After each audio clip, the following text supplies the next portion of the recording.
अस्मद्गुरुभ्यो नमः। अस्मत्परमगुरुभ्यो नमः। अस्मत्सर्वगुरुभ्यो नमः।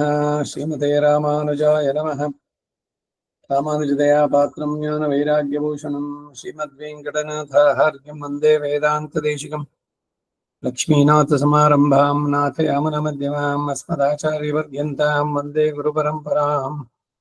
यो नित्यमच्युतपदाम्बुजयुग्मरुक्मां व्यामोहतस्तदितराणि तृणाय मेने अस्मद्गुरोर्भगवतोऽस्य दैकसिन्धोः रामानुजस्य चरणौ शरणं प्रपद्ये।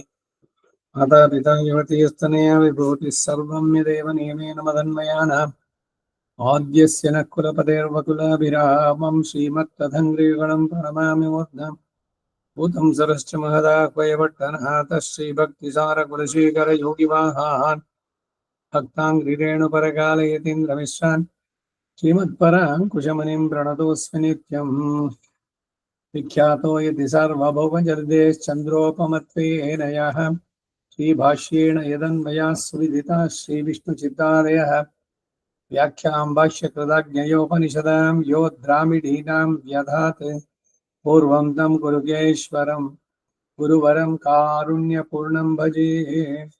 नाथं पङ्कजनेत्ररामयामुना वास्तव्यमालाधरान् योगीन्द्रं गुरुकेशचन्द्रजलधिं गोविन्दपुरादिभौ भट्टार्घ्यं निगमान्तयोगिजगदाचार्यो सकृष्णद्वयौ वन्दे माधवपद्मनाभसुमनः कोलेशदेवादिपान् திருவருள்மால் சேனை முதலி ஷடகோபன்னாதமணி ஸ்ரீருய்யக்கொண்டார் மணக்கால் நம்பி சண்டாம் ஆளவந்தார் குருமாலாதரர் குருஹைப்பிரார் கண்பாமிய திராஷர் கோவிந்தர் குரேஷர் பெரிய பட்டர் வேதாந்த முனிவர் இருக்கண்ணர் கண்புடைய நம் பிள்ளை இவரில் அளித்தற்கையைந்த குருமாதவர் பத்மநாபர் இவர் அருளாளர் தம் திருவடியூன்னிய தேவப் பெருமாள் கை கொண்டருளும் திருமலையாழ்வார் பொன் பதங்கள் முன் என்புள் சேர்ந்தனமே. பக்தாமிருதம் விஸ்வஜனானுமோதம் சர்வார்த்ததம் ஸ்ரீ ஷடகோபவாங்மயம் சஹஸ்ரசாகோபனிஷத் சமாகமம் நமாம்யஹம் திராவிட வேதசாகரம். திருவளதி நாடென்னும் தென்குருகோர் என்னும் மறுவினியவன் பொருணர் என்னும் அருமறைகள் அந்தாதி செய்தானடியனே எப்பொழுதும் சிந்தியாய் நெஞ்சேதெழுந்து மனத்தாலும் வாயாலும் மண்குருகோர் பேடம் இனத்தார எல்லா திரைஞ்சின் தனத்தாலும் ஏதும் குறைவிலேன் என்ற ஷடகோபன் பாதங்கள் யாவுடைய பத்து ஐந்த பெருங்கேத்தி ராமானுஜ மனிதன் வாய்ந்த மலர் பாதம் வழங்குவேன் ஆய்ந்த பெரும் சீரார் ஷடகோபன் சந்தமிழ் வேதம் தரிக்கும் பெறாத உள்ளம் பெற வாந்தியளும் சோலை முதலரங்கர் மண்போழ்மே ஆந்த தமிழ் மறைகளாயிரமும் இந்த முதல் தாய் ஷடகோபன் மைம்பால் வளர்த்த இதற்காய் ராமானுஜன் மிக்க விரை நிலையம் மெய்யாமுயர் நிலையம் தக்க நெறியம் தடையாகி தொக்கியலும் ஓழ்வினையும் வாழ்வினையும் ஓதம் குருகையர்கோல் யாழினிசை வேதத்தில் நம்மாழ்வார் திருவடிகளே சரணம். ಈಡು 30,000 ಎರಡನೇ ಸಂಪುಟ 350ನೇ ಪುಟ 2:10:9 ಕಿಳರೋಳಿ ಇಳಮೈ ಮುಂದುವರೆದಿದೆ. ಅದರ 8ನೇ ಪಾಶುರ.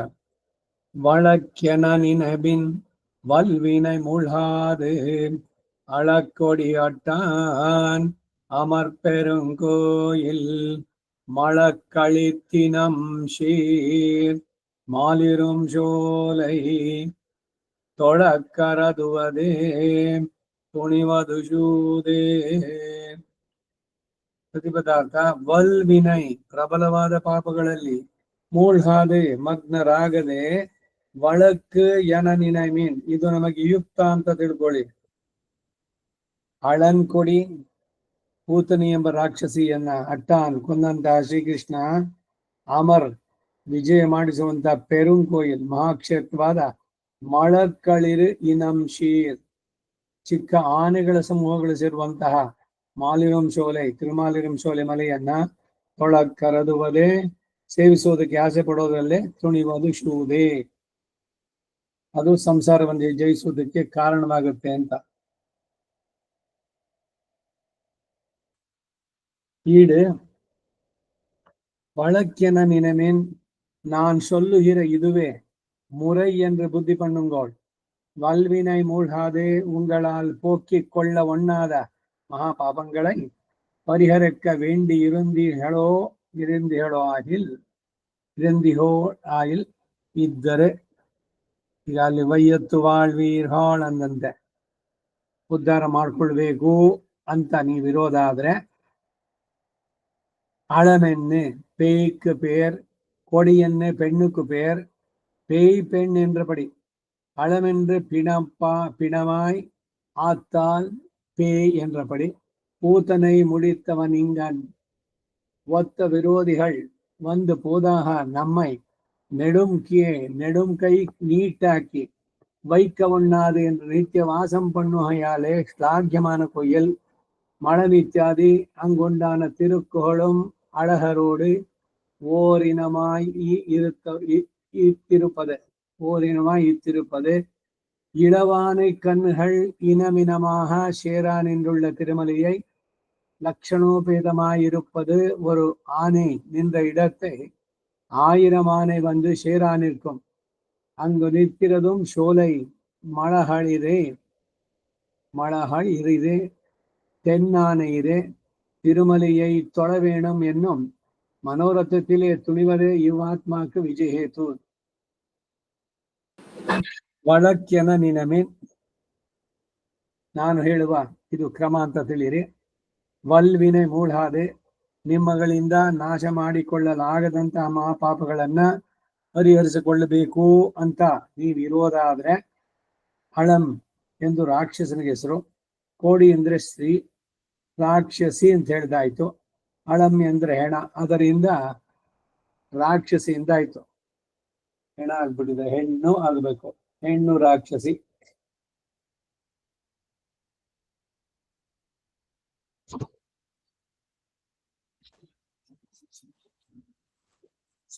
ಪೂತನಿ ವೃತ್ತಾಂತ ಅಂತೂ ಪ್ರತಿ ಒಂದೊಂದು ದಶಕದಲ್ಲೂ ಮತ್ತೆ ಮತ್ತೆ ಹೇಳ್ತಾರೆ. ಎಷ್ಟೆಷ್ಟು ಹೇಳಿದ್ರು ಕೂಡ ಪೂತನ ಮೋಕ್ಷದ ವೃತ್ತಾಂತ.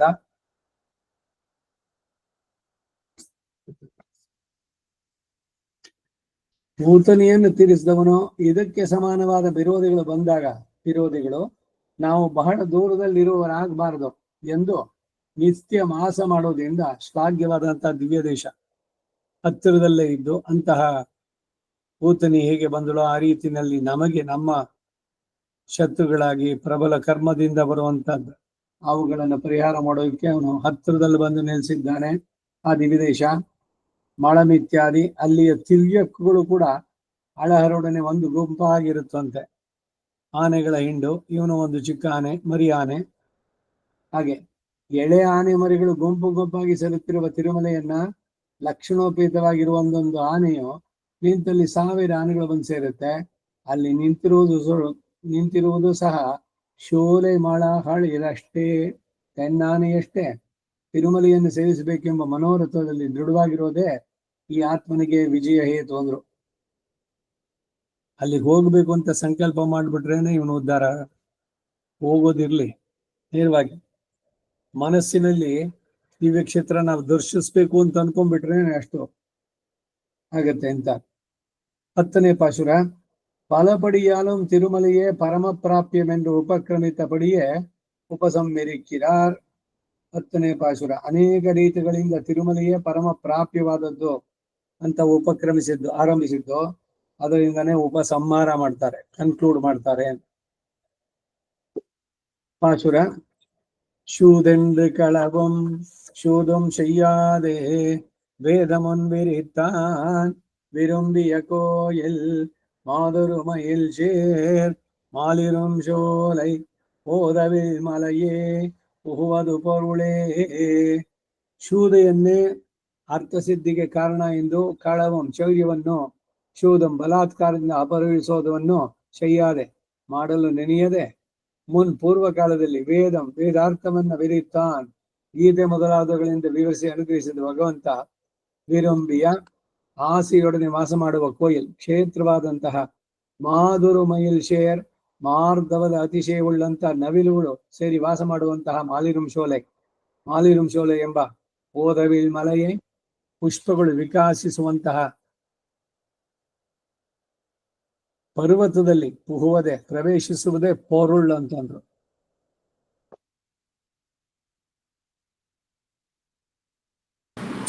ಕ್ಷಮಿಸಿ ಇದೆಲ್ಲ ಆಯ್ತು ಅಂತ ಏನೋ ಹೇಳಿದ್ರು ಜ್ಞಾಪಕ. ಆಗಿತ್ತು, ನಾನು ಪುಸ್ತಕ ಇಟ್ಕೊಂಡಿರ್ಲಿಲ್ಲ. ಅದಕ್ಕೆ ಕನ್ಫರ್ಮ್ ಮಾಡೋದ್ನ ಇಲ್ಲ ಅನ್ಸುತ್ತೆ. ಆಗಿತ್ತು, 3ನೇದಕ್ಕೆ ಹೋಗ್ಬೇಕು ಅಂತ ಹೇಳಿದ್ ಜ್ಞಾಪಕ ನನಗೆ. ನಾವು ಆಶೌಚ ಇತ್ತು, ಪುಸ್ತಕ ಇಟ್ಕೊಂಡಿರಲಿಲ್ಲ, ಹಾಗೆ ಕೇಳಿದ್ದೆ ಅಷ್ಟೇ. You are right. ನನಗೂ ಫಸ್ಟ್ ಆರಂಭದಲ್ಲಿ ಅನ್ನಿಸ್ತು, ಬರ್ದಿದ್ದೀನಿ ನಾನು, ಇದು ಮುಗಿದಿದೆ ಕಡೆಯಲ್ಲಿ. 3ನೇದಕ್ಕೆ ಹೋಗ್ಬೇಕು ಅಂತ ಹೇಳಿದ್ರಿ. ಬಂದಿದ್ದು ಒಳ್ಳೇದಾಯ್ತು ನೆನ್ಸಿದ್ದು. ಸೊ ಕೀಳರ್ವಳಿ ಈಳಮೈ, ಅದರಲ್ಲಿ ಆ ತಿರುಮಾಲಿರುಂಶೋಲಿಯ ಇರುಮೆಯನ್ನ ಹೇಳ್ತಾ ಬರ್ತಾರೆ. 3ನೇ ಪಾಶಕ್ಕೆ ಹೋಗೋಣ, ಪುಟ 3ನೇ ಸಪುಟ ತಗೋಣ. ಅಷ್ಟು ನಾನು ನೋಡಿದಾಗ ಹಿಂದಿಂದು ಡೇಟ್ ಇತ್ತು, ಆ ಕಡೆಯಲ್ಲಿ ನೋಡಿದ್ರೆ ಅಲ್ಲಿ 3ನೇ ಸಂಪುಟಕ್ಕೆ ಬರೋಣ. ಅದಕ್ಕೊಂದು ಬರೀ ಬಿಡಿ. 3ನೇ ಆಗ್ಬೇಕು ಅಂತ ನಾನು ಇದಿತ್ತು, ನಾವು ಪುಸ್ತಕ ಇಟ್ಕೊಂಡಿಲ್ಲ. ಇವತ್ತು ಅದಕ್ಕೆ ನೋಡ್ದೆ. ಒಳ್ಳೇದಾಯ್ತು. 3ನೇ ಶತಕದ ಸಾರ. ಫಸ್ಟ್ ವಾಚಕ ಕೈಂಕರ್ಯಕ್ಕೆ ಪ್ರೇರಣೆ, ದಿವ್ಯ ಪ್ರಬಂಧ, ಇದೊಂದು ವಾಚಕ ಕೈಂಕರ್ಯ. ಅದಕ್ಕೆ 2ನೇ ಶತಕದಲ್ಲಿ ಆಳ್ವಾರು ನಿಷ್ಕರಿಸಿದಂತಹ ಮೋಕ್ಷ ಸ್ವರೂಪದ ಫಲವಾಗಿ ಪರಮಾತ್ಮನಿವರಿಗೆ ಸ್ವವಿಗ್ರಹ ಅನುಭವವನ್ನು ಅನುಗ್ರಹಿಸ್ತಾನೆ. ಆಳ್ವಾರವರು ಆ ವಿಗ್ರಹದ ಅನುಭವವನ್ನು ಪಡೀತಾರೆ. ಪರಮಾತ್ಮನು ಸಮಸ್ತ ಜಿದಜುತ್ತುಗಳಲ್ಲೂ ಅಂತರ್ಯಾಮಿಯಾಗಿ ಪ್ರವೇಶಿಸಿ ತದ್ಗತ ಗುಣ ದೋಷಗಳಿಂದ ಅಸಂಸ್ಪೃಷ್ಟನಾಗಿ, ಹೀಗೆ ಸರ್ವಕ್ಕೂ ಅಂತರ್ಯಾಮಿಯಾಗಿ ಸರ್ವ ನಿರ್ವಾಹಕನಾದಂತಹ ಸರ್ವೇಶ್ವರನ ವೈಭವದ ಅನುಭವದಿಂದ ಆನಂದ ಪರವಶರಾಗಿ, ಆ ಅನುಭವಜನಿತ ಪ್ರೀತಿಯ ಪರಾಕಾಷ್ಠೆಯಿಂದ ಅವನು ಸರ್ವವಿಧ ಕೈಂಕರ್ಯಗಳನ್ನು ಮಾಡಬೇಕು ಎಂಬ ಅಭಿನಿವೇಶವನ್ನು ಪಡೆದು, ಅವರು ಪಡೆದ ಅವನ ಸರ್ವಾತ್ಮ ಭವನ ಪಾಶುರಗಳಲ್ಲಿ ಹಾಡಬೇಕು ಎಂಬ ಅಭಿನಿವೇಶ, ಅದು ಹಾಡಿ ಈ ಶೇಷತ್ವದ ಪರಾಕಾಷ್ಠೆಯ ಭಾಗವತ ಶೇಷತ್ವದವರೆಗೂ ವ್ಯಾಪಿಸುವುದು ಎಂಬ ತತ್ವವನ್ನು ಅರಿತ ಆಳ್ವಾರವರು ಭಾಗವತ ಶೇಷತ್ವದ ವೈಭವವನ್ನು ತಿಳಿಸ್ತಾರೆ. ಮೊದಲು ಭಗವಂತ, ಆಮೇಲೆ ಭಾಗವತರು ಅಲ್ಲಿಗೆ ಬರ್ತಾ ಇದ್ದಾರೆ.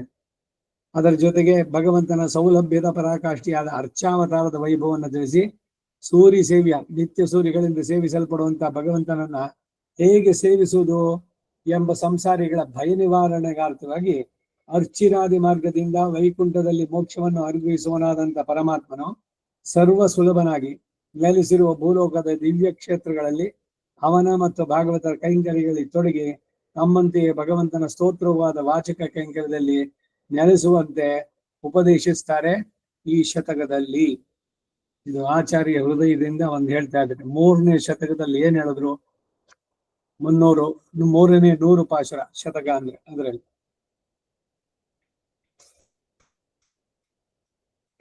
ಸರಿ, ಆರಂಭದಿಂದ ಶುರು ಮಾಡೋಣ. ಇದರಲ್ಲಿ ಒಂದು ಇಂಟ್ರೊಡಕ್ಷನ್, ಅವ್ರು ಏನ್ ಹೇಳ್ತಾರೆ ನೋಡೋಣ. ಈ ಗ್ರಂಥದ ಬಗ್ಗೆನೂ ಬರುತ್ತೆ, ಪೂರ್ಣ ಒಟ್ಟು ಒಂದು ಅವಲೋಕನ. ಪ್ರಪನ್ನ ಜನಕೂಟಸ್ಥರಾದ ಶ್ರೀ ನಮ್ಮಾಳ್ವಾರವರು ಅನುಗ್ರಹಿಸಿದಂತಹ ಸಹಸ್ರಗಾತಾತ್ಮಕವಾದ ತಿರುವಾಯ್ಮಳಿ ದಿವ್ಯ ಪ್ರಬಂಧದ 3ನೇ ಶತಕವನ್ನ ಶ್ರೀ ವಡಕ್ಕು ತಿರುವೇದಿ ಪಿಳ್ಳೈ ಅವರು 36,000 ವ್ಯಾಖ್ಯಾನ ಮತ್ತು ಅದರ ಕನ್ನಡವಾದ ಅನುವಾದದೊಡನೆ ಈ ಸಂಪುಟದಲ್ಲಿ ಪ್ರಕಾಶಪಡಿಸಲಾಗಿದೆ. ಶ್ರೀ ವಿಷ್ಣು ಚಿತ್ತದಾಸರ ಕನ್ನಡ ಅನುವಾದವನ್ನು ಸಂಪಾದಿಸುವಲ್ಲಿ ಹಿಂದಿನ ಸಂಪುಟಗಳಲ್ಲಿ ಅನುಸರಿಸಿದ ವಿಧಾನವನ್ನೇ ಇಲ್ಲಿಯೂ ಅನುಸರಿಸಲಾಗಿದೆ. ಅನುವಾದ ಸಾಧ್ಯವಾದಷ್ಟು ಮೂಲ ವ್ಯಾಖ್ಯಾನಕ್ಕೆ ಸರಿ ಹೊಂದುವಂತೆ ಪ್ರಯತ್ನ ಮಾಡಿದೆ. ಈ ಶತಕದಲ್ಲಿ ಹೇಳಿರುವ ಅರ್ಥಗಳನ್ನೇ ನಿರೂಪಿಸುವ ಈಡಿನ ಶ್ರೀ ಸೂಕ್ತಿ ಇದೆ. ಇವರ್க்கு கைங்கரியத்தில் உண்டான ருச்சியையும் துவரையையும் கண்ட ஈஸ்வரன் கைங்கரியத்துக்கு ஏகாந்தமான திருமலையில் நிலையை காட்டி கொடுக்க கண்டு வடிவிலா அடிமை செய்ய வேண்டும் நாம் என்று பாரித்தபடியே பாகவத சேஷத்துவ பர்யந்தமாயும் ವಾಚಕಮಾಹ ಅಡಿಮೈ செய்து ತಲೆ ಕಟ್ಟುகிறாರ್. ಈ ಶತಕದ 1ನೇ ದಶಕದಲ್ಲಿ ವನಾದ್ರಿ, ಅದನ್ನೇ ಸುಂದರಬಾಹು ಇರುವಂತ ಜಾಗ, ತಿರುಮಾಲಿರುಂಶೋಲೈ, ಆನೆಗಳು ಬಹಳ ಅಲ್ಲಿತ್ತು ಅಂತ ಅಂದ್ಬಿಟ್ಟು ಹಿಂದಿನ ಇದ್ರಲ್ಲೂ ದಶಕದಲ್ಲೂ ನಾವು ನೋಡಿದ್ವಿ. ಅದಕ್ಕೆ ವನಾದ್ರಿ, ಇದು ತೋಯಾಚಲ, ನೀರ್ಮಲೈ, ಒಂದೊಂದಕ್ಕೆ ಒಂದೊಂದು ಹೆಸರುಗಳು. ಅಲ್ಲಿ ಆವರ್ಭಿಸಿರುವಂತಹ ಸುಂದರ ಬಾಹುವಿನ ಸೌಂದರ್ಯ ಭೂಮಾವನ್ನು ವರ್ಣಿಸುತ್ತಾ ಭಗವಂತನ ಸರ್ವ ಶೇಷಿತ್ವವನ್ನ, ಚೇತನ ಸ್ವಾಭಾವಿಕವಾದ ಶೇಷತ್ವವನ್ನು ನಿರೂಪಿಸ್ತಾರೆ. ನಿನ್ನ ಮುಖಕಾಂತಿಯೋ ನಿನ್ನ ಕಿರೀಟ ಕಾಂತಿಯ ರೂಪವಾಗಿ ವಿಕಸವಾಯಿತೋ, ನಿನ್ನ ಶ್ರೀ ಪಾದಕಾಂತಿ ನೀನು ನಿಂತಿರುವ ಪದ್ಮಾಸನವಾಗಿ ಅರಳಿತೋ, ನಿನ್ನ ವಿಶಾಲ ಸ್ಪೃಹಣೀಯವಾದ ಕಟಿಕಾಂತಿ, ಕಟಿ ಅಂದ್ರೆ ಸೊಂಟ, ಕಟಿಕಾಂತಿ ಸ್ವಾಭಾವಿಕವಾದ ತೇಜಸ್ಸುಳ್ಳ ಪೀತಾಂಬರವು ದಿವ್ಯ ಆಭರಣಗಳು ಆಗಿ ಹರಡಿತೋ, ಅವುಗಳೇನೆ ಅಲ್ಲಿಯ ತೇಜಸ್ಸು. ನಿನ್ನ ಮುಖ ಪಾದಾದಿ ಕಾಂತಿಯೇ ಆಯಾ ಸ್ಥಾನಗಳಲ್ಲಿ ಕಿರೀಟ ಕಾಂತ್ಯಾದಿಗಳಾಗಿ ಪ್ರಕಾಶಿಸುತ್ತಿರಬೇಕು. ಸ್ವತಃ ಕಿರೀಟಾದಿಗಳಿಗೆ ಈ ಕಾಂತಿಯ ಸಂಭವ ಇರಲಾರದು ಎಂದು ನನಗೆ ತೋರುತ್ತೆ, ಅಥವಾ ಕಿರೀಟಾದಿಗಳ ಕಾಂತಿ ಬೇರೆಯಾದದೋ ಇದನ್ನ ನೀನ್ ನಿರೂಪಿಸಿ ಹೇಳ್ಬೇಕು ಅಂತಾರೆ 3:1 ಸರ್ವಜ್ಞನಾದ ನಿನ್ನಿಂದಲೂ ಇದನ್ನು ನಿರೂಪಿಸೋದಕ್ಕಾಗದು ಅನ್ನೋಂಥದ್ದು ಭಾವ. ಹಿಂದೆನೆ ಒಂದ್ಸಲಿ ಬಂದಿತ್ತು. ಏನು ಅಂದ್ರೆ, ಈಗ ನಾವು ಹೋಗಿ ಅಲಂಕಾರ ಮಾಡ್ಕೊಂಡು ಎಲ್ಲ ಇದ್ ಮಾಡ್ಕೊಂಡ್ರೆ ಒಂದು ಕಳೆ ಮುಖದಲ್ಲಿ ಅಂತ. ಇಲ್ಲಿ ಭಗವಂತನಿಗೆ ಇವುಗಳೆಲ್ಲ ಸೇರಿದಾಗ ಆ ಏನು ಪರಿಕರಗಳಿತ್ತೋ ಅವುಗಳಿಗೆ ಒಂದು ಶೋಭೆ ಉಂಟಾಯ್ತಂತೆ ಭಗವಂತನಿಂದ. ಇನ್ನು ಅದರಲ್ಲಿ ಸಣ್ಣ ಮಾಡಬೇಕಾದ್ರೆ ರಾಮ ಹುಟ್ಟುತ್ತಾನೇನೆ ಒಂದು ಸ್ವಾಭಾವಿಕವಾಗಿ ನಿರಾಭರಣ ಸುಂದರ. ಅವನ ಛಲವನ್ನ ನೋಡಬೇಕು ನಿಜವಾಗ್ಲು ಅಂತಂದ್ರೆ ಕೈ ಮಾಡಿದ ಒಳ್ಳೆ ಕೆಲಸ ಅಂತಾರೆ ಅಲ್ಲಿ. ಯಾಕೆಂದ್ರೆ ನೋಡ್ಬೇಕಾದ್ರೆ ಎಲ್ಲ ತೆಗೆದಿಟ್ಬಿಟ್ಟು ಹೋಗು ಅಂತ. ಅವನು ಎಲ್ಲ ಆಭರಣಗಳು ತೆಗೆದ, ಕಿರೀಟ, ತೋಳು ಬಂದಿ, ಕೈಯಿಂದು ಕಾಲಿಗೆ ಹಾಕೊಂಡಿದ್ನೋ ಕಡಗ, ಮತ್ತೊಂದು ಎಲ್ಲದನ್ನ. ಆಮೇಲೆ ಕೈನಲ್ಲಿರೋ ಉಂಗುರ ತೋರ್ಸದ್ಲಂತ ಅವಳು ಕೈಕಿ.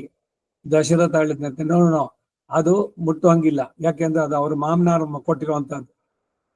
ಅದ್ರ ಮೇಲೆ ನೀನು ಎಲ್ಲದನ್ನು ಬಿಡಿಸಿ ಅಂತಿಲ್ಲ, ಅದು ಕೊಟ್ಟಿರೋದು ಅವರು ಅಂತ ಹೇಳ್ಬಿಟ್ಟು ದಶರಥ ಆ ಉಂಗುರ ತೆಗಿಯೋದಕ್ ಬಿಡ್ಲಿಲ್ಲ ಅಂತ ಅಂದ್ಬಿಟ್ಟು ಒಂದು ಉಲ್ಲೇಖ. ಅವಾಗ ಏನಾಯ್ತು ಆಮೇಲೆ ನೋಡಕ್ಕೆ ಅಂದ್ರೆ, ಯಾವ ಆಭರಣವಿಲ್ಲದೆ ರಾಮ ನೋಡೋದಕ್ಕೆ ಬಹಳ ಸುಂದರವಾಗಿದ್ದ ಅಂತ. ಆಭರಣಗಳಿದ್ದು ನೋಡೋದಕ್ಕಿಂತ ಆಭರಣವಿಲ್ಲದೆ ಇದ್ದಾಗ ನೋಡಿದ್ದೆ ಅವನ ಸೌಂದರ್ಯ ಅಷ್ಟು ಅನುಪಮವಾಗಿತ್ತು ಅಂತ. ರಮಯತೀತಿ ರಾಮಃ, ಎಲ್ಲರ ಮನಸ್ಸನ್ನು ಸೂರೆಗೊಂಡಿದ್ದು ಅವನ ಸ್ವರೂಪವೇ ಹಾಗಿತ್ತು ಅಂತ. ಹಾಗೆ ಇಲ್ಲಿ ಎಲ್ಲ ಈ ಆಭರಣಗಳು, ವೇಷಗಳು, ಇವೆಲ್ಲ ಅವು ಶೋಭೆಯನ್ನು ಪಡೆಯಿತು ಭಗವಂತನ ಮೈ ಮೇಲೆ ಇದ್ದಿದ್ರಿಂದ ಅಂತ. ಸಕಲವಾದ ವೇದರಾಶಿಯು ನಿನ್ನನ್ನ ಸ್ತುತಿಸಿ ಮುಗಿಸಲು ಶಕ್ತವಾಗುವುದಿಲ್ಲ ಅಂತ ಮೇಲೆ ಶ್ರೀಯಃಪತಿಯಾದ ನಿನ್ನನ್ನು ನಾನು ಏನು ಹೇಳಿ ಸ್ತುತಿಸಬಲ್ಲೆ ಅಂತಾರೆ ಆಳ್ವಾರ್ ಅವರು. ಓದುವಾರ್ ಒತ್ತೆல்லாம் எவ்வுலகத்து எவ்வவையும் சாதுவாய் நின் புகமென்தக எல்லால் பிரிதில்லை போதுவாய் புனந்துளாய் முடியினாய் பூவின் மேல் மாதுவாய் மால்பினாய் என் சொல்லியான் வாழ்த்துவನೇ. 3:6 ಎಲ್ಲ ಲೋಕಗಳಿರುವ ವೇದಾಧ್ಯಯನಶೀಲರ ಅಧ್ಯಯನ ಎಲ್ಲವೂ ನಿನ್ನ ಗುಣಗಳ ಏಕದೇಶ ರೂಪ ಪ್ರಕಾರ ಅಲ್ಲದೆ ಬೇರೆ ಅಲ್ಲ. ಪುಷ್ಪಯುಕ್ತವಾದ ತುಳಸಿಯ ತೊಡವನ್ನ, ಕಿರೀಟವನ್ನ ಧರಿಸಿದವನೇ, ಪುಷ್ಪವಾಸಿನಿಯಾದ ಮಹಾಲಕ್ಷ್ಮಿಯನ್ನ ವಕ್ಷಸ್ಥಳದಲ್ಲಿ ಉಳ್ಳವನೇ, ಒಬ್ಬನಾದ ನಾನು ನಿನ್ನನ್ನು ನಾನು ಏನು ಹೇಳಿ ಸ್ತುತಿಸಬಲ್ಲೆ ಅಂತಾರೆ. ಇದು ಯಾವಾಗ ಅತ್ಯಂತವಾದ ಆತ್ಮೀಯ ಭಾವ ಬರುತ್ತೆ ಆವಾಗ ಅವ್ರು ಏನೇನು ಹೇಳಿದ್ರು, ಅವ್ರಿಗೆ ಎಷ್ಟೆಷ್ಟು ಹೇಳಿದ್ರು ಕಡಿಮೆ. ಲೌಕಿಕದಲ್ಲೂ ಇದು ಹಾಗೆ ತಾನೆ. ಯಾರೋ ಒಬ್ರು ನಿಮ್ಗೆ ತುಂಬಾ ಪರಿಚಯ ಆದ್ರು, ಅವ್ರಿಗೇನೋ ಅವರ ಸ್ವಭಾವ ಅದು ನಿಮ್ಗೆ ತುಂಬಾ ಇಷ್ಟ ಆಯ್ತು, ಅವ್ರನ್ನ ನೋಡಿದಾಗ ಅಯ್ಯೋ ಎಲ್ಲ ಏನೇ ಕಂಡ್ರು ಕೂಡ ಎಲ್ಲವೂ ಒಳ್ಳೆಯ ಇದಾಗೆ ಕಾಣಿಸುತ್ತೆ. ಆ ರೀತಿ ಭಗವಂತ ಯಾವಾಗ ತುಂಬಾ ಆತ್ಮೀಯನಾಗ್ಬಿಡ್ತಾನೆ, ಅವನು ಕೊಂಡಾಡ್ದಾಗ ಅವ್ರು ಯಥೋ ವಾಚೋ ನಿವರ್ತಂತೆ ಅಪ್ರಾಪ್ಯ ಮನಸಾ ಸಹ. ಈ ಎಲ್ಲದಕ್ಕೂ ಇದನ್ವಯ. ಬರೀ ಅವನ ಆನಂದವನ್ನು ಉದ್ಗಾರ ಮಾಡ್ಲಿಕ್ಕಾಗಲ್ಲ. ಅವನ ರೂಪ ಆಗ್ಲಿ, ಅವನ ಗುಣಗಳನ್ನಾಗ್ಲಿ ಯಾವುದನ್ನು ಹೇಳಿ ಮುಗಿಸೋಕ್ಕಾಗಲ್ಲ. ಮಾತು ನಿಂತೋಗುತ್ತೆ. ಮನಸ್ಸಿನಲ್ಲೂ ಪೂರ್ಣ ಇಷ್ಟೇ, ನಂಗೆ ಗೊತ್ತಾಯ್ತು ಇವನು ಇಷ್ಟೇನೆ ಅಂತ ಹೇಳಲಿಕ್ಕೆ ಆಗೋಲ್ಲ. ಇದು ಅವನ ಹಿರಿಮೆ. ಪರಮಾತ್ಮನ ಮಹಿಮೆ ಅವಾಂಗ್ ಮನಸ ಗೋಚರ ಅಂದ್ರು. ವಾಕು ಮನಸ್ಸಿಗೆ ಪೂರ್ಣವಾಗಿ ಗೋಚರವಾಗಲ್ಲ, ಪೂರ್ಣವಾಗಿ ಅಷ್ಟೇ. ಗೋಚರವೇ ಆಗೋಲ್ಲ ಅಂತಿಲ್ಲ. ಈ ಬರೀ ಗೋಚರವೇ ಆಗೋಲ್ಲ ಅಂತಂದ್ರೆ ಅದ್ವೈತ ಆಗ್ಬಿಡುತ್ತೆ. ಅವನಿಗೇನು ಇಲ್ಲ, ರೂಪ ಇಲ್ಲ, ಆಕಾರ ಇಲ್ಲ. ರೂಪ ಇದೆ ಅಂತ ಹೇಳಿದ್ರೆ ಅವನ್ ಲಿಮಿಟೆಡ್ ಆಗೋಯ್ತು. ಅವಾಗ ಅವನ ವಿಭುತ್ವಕ್ಕೆ ಅದು ಅಡ್ಡಿ. ಇದು ಅವರುಗಳದೆಲ್ಲ ಆರ್ಗ್ಯುಮೆಂಟ್. ಈಗ ಅವನು ಒಂದು ವಿಗ್ರಹದಲ್ಲಿ ಇದ್ದಾನೆ ಅಂತಂದ್ರೆ ಅಲ್ಲಿಗೆ ಸೀಮೆ ಆಗೋಯ್ತು ಅಂತ. ನಾವ್ ಹೇಳೋದು ಬರೀ ವಿಗ್ರಹ ಅಷ್ಟೇ ಅಲ್ಲ, ವಿಗ್ರಹದಲ್ಲೂ ಇದ್ದಾನೆ, ಬೇರೆದ್ರಲ್ಲೂ ಇರಬಲ್ಲ ಅವನು, ಅಷ್ಟೇ ಅಲ್ಲ. ಇದೇನೇನೆ ದಿ ಕಾನ್ಸೆಪ್ಟ್ ಆಫ್ ನೇತಿ ನೇತಿ ಅಂತ KS ನಾರಾಯಣ ಸರ್ ಒಂದು ಗ್ರಂಥ ಬರೆದಿದ್ರು ಇಂಗ್ಲಿಷ್ ನಲ್ಲಿ. ಅದನ್ನ ನಾನು ಓದ್ಬೇಕಾದ್ರೆ ಇವರಲ್ಲಿ ಅನಂತರಂಗಾಚಾರ್ಯ ಕಣ್ಣು ಆಪರೇಷನ್ ಆದಾಗ ಅದ್ವೈತದ ಖಂಡನೆ ಬಹಳ ಜೋರಾಗಿದೆ ಅದರಲ್ಲಿ. ಏನು ಇಷ್ಟು ತೀವ್ರವಾಗಿದೆಯಲ್ಲ ಅಂದೆ ನಾನು. ಅವ್ರನ್ನ ಕೇಳಿ ಇದ್ರೆ ಅವರು. ನಾವ್ ಹೇಳೋದೇನು ಅಂದ್ರೆ ಅಲ್ಲ ಅಲ್ಲ ಅಲ್ಲ, ಅಷ್ಟೇ ಅಲ್ಲ, ಇಷ್ಟೇನೆ ವ್ಯತ್ಯಾಸ ಅದ್ವೈತಕ್ಕೂ ವಿಶಿಷ್ಟ ಅದ್ವೈತಕ್ಕೂ. ಭಗವಂತ ಅವ ಹಿಮಾಲಯದಷ್ಟು ಎತ್ತರವಾಗಿದ್ದಾರೆ ಅಂದ್ರೆ ಅವರಲ್ಲ ಅಂತಾರೆ. ನಾವು ಅಷ್ಟೇ ಅಲ್ಲ, ಅದಕ್ಕಿಂತಲೂ ಅವ್ರ ಬಿಗಿಯಾಗಿ ಇರಬಲ್ಲ ಅನ್ನೋದನ್ನ ನಾವು ಹೇಳ್ತೀವಿ ಈ ರೀತಿಯಲ್ಲಿ. ಪರಮಾತ್ಮನ ಮಹಿಮೆ ಅವಾಂಗ್ ಮನಸ ಗೋಚರ. ಒಬ್ಬನಲ್ಲಿ ಲೋಕದವರೆಲ್ಲರೂ ಸೇರಿ ಸ್ತುತಿಸಿದ್ರು ಕೂಡ ಅವನನ್ನ ಅವನ ಮಹಿಮೆಗೆ ತಕ್ಕಂತೆ ತುಸಿ ಮುಗಿಸೋದಕ್ಕಾಗೋದಿಲ್ಲ. ಆದಿಶೇಷ ತನ್ನ ಸಹಸ್ರ ಮುಖದಿಂದ ಅವನ ಒಂದು ಗುಣವನ್ನ ಹೇಳೋಕೋದು ಕೂಡ ಪೂರ್ಣ ಮುಗಿಸೋಕ್ಕಾಗಲ್ಲ. ಅದಕ್ಕೇನೆ ಅವರು ಗದ್ಯದಲ್ಲಿ ಸ್ವಾಭಾವಿಕ ಅನವಧಿಕ ಅತಿಶಯ ಜ್ಞಾನ ಬಲ ಐಶ್ವರ್ಯ ವೀರ್ಯ ಶಕ್ತಿ ತೇಜ ವಾತ್ಸಲ್ಯ ಮಾರ್ಧವ್ಯ ಎಷ್ಟು ಉದ್ದಕ್ಕೂ ಎಲ್ಲ ಹೇಳಿ ಕಲ್ಯಾಣ ಗುಣ ಗಣೌಗ ಮಹಾ ಅರ್ಣವ ಅಂತಾರೆ. ಬರೀ ಅರ್ಣವ ಅಲ್ಲ, ಅದು ಮಹಾ ಅರ್ಣವ. ಒಂದೊಂದು ಗುಣಗಳು. ಹಾಗೆ ಸ್ತುತಿಸಿದ್ರೆ ನಿನ್ನ ಕಲ್ಯಾಣಗಳಿಗೆ ಮಾಲಿನ್ಯ ಉಂಟಾಗುತ್ತೋ ಎಂದು ಈ ಕೆಳಗಿನ ಪಾಠದಲ್ಲಿ ಕೇಳ್ತಾರೆ.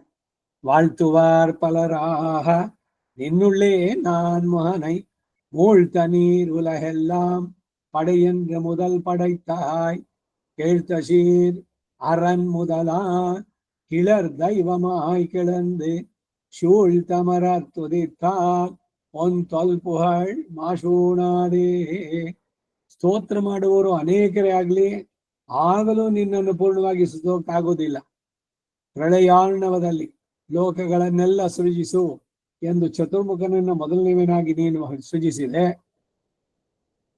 ಪ್ರವೃದ್ಧ ಗುಣನಾದ ಹರನೆ ಮೊದಲಾದ ದೇವತೆಗಳು ತಮ್ಮ ಶಕ್ತಿಯನ್ನೆಲ್ಲ ಬಳಸಿ ಪ್ರತ್ಯೇಕವಾಗಿ ಒಂದೊಂದು ಗುಣವನ್ನ ಒಬ್ಬೊಬ್ಬರು ವ್ಯಾಪಿಸಿ ಸ್ತುತಿಸಿದ್ರು ಕೂಡ ಸ್ತುತಿಸಿ ಮುಗಿಸಲಾರದ ಕಾರಣ ಸ್ತುತಿಸಲು ತೊಡಗಿದರೆ ನಿನ್ನ ಗುಣೋತ್ಕರ್ಷಕ್ಕೆ ಕಳಂಕವೇ ಉಂಟಾಗೋದಿಲ್ವೇ?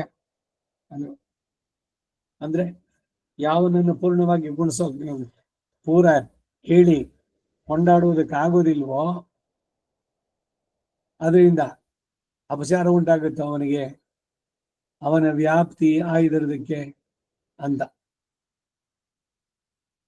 ಹೀಗೆ ಮೊದಲನೇ ದಶಕದಲ್ಲಿ ತಿರುಮಾಲಿರಂ ಶೋಲೆಯಲ್ಲಿ ವಿರಾಜಮಾನವಾದಂತಹ ಸುಂದರ ಭಾವಿನ ದಿವ್ಯ ಸೌಂದರ್ಯ ದಿವ್ಯ ಆಭರಣಾದಿ ಅದರ ಕಾಂತಿ ಒಂದೊಂದನ್ನು ಕೂಡ ಆಪಾದ ಮಸ್ತಕವಾಗಿ ತಲೆಯಿಂದ ಕಾದಿನವರೆಗೆ ನಖಶಿಕಾಂತವಾಗಿ ಅಂತ ಹೇಳಿದಂತೆ ವರ್ಣಿಸಿ ದೇವಾದಿದೇವನಾದ ಅವನ ಅಪಾರವಾದ ಮಹಿಮೆಯನ್ನ ಬ್ರಹ್ಮ ರುದ್ರಾದಿಗಳು ವರ್ಣಿಸಲು ಶಕ್ತರಲ್ಲ ಎಂದು ನಿರೂಪಿಸಿ ಅವನ ದಿವ್ಯ ಅದ್ಭುತ ಸೌಂದರ್ಯದಲ್ಲಿ ಮಗ್ನ ಹೃದಯರಾಗಿದ್ದಾರೆ.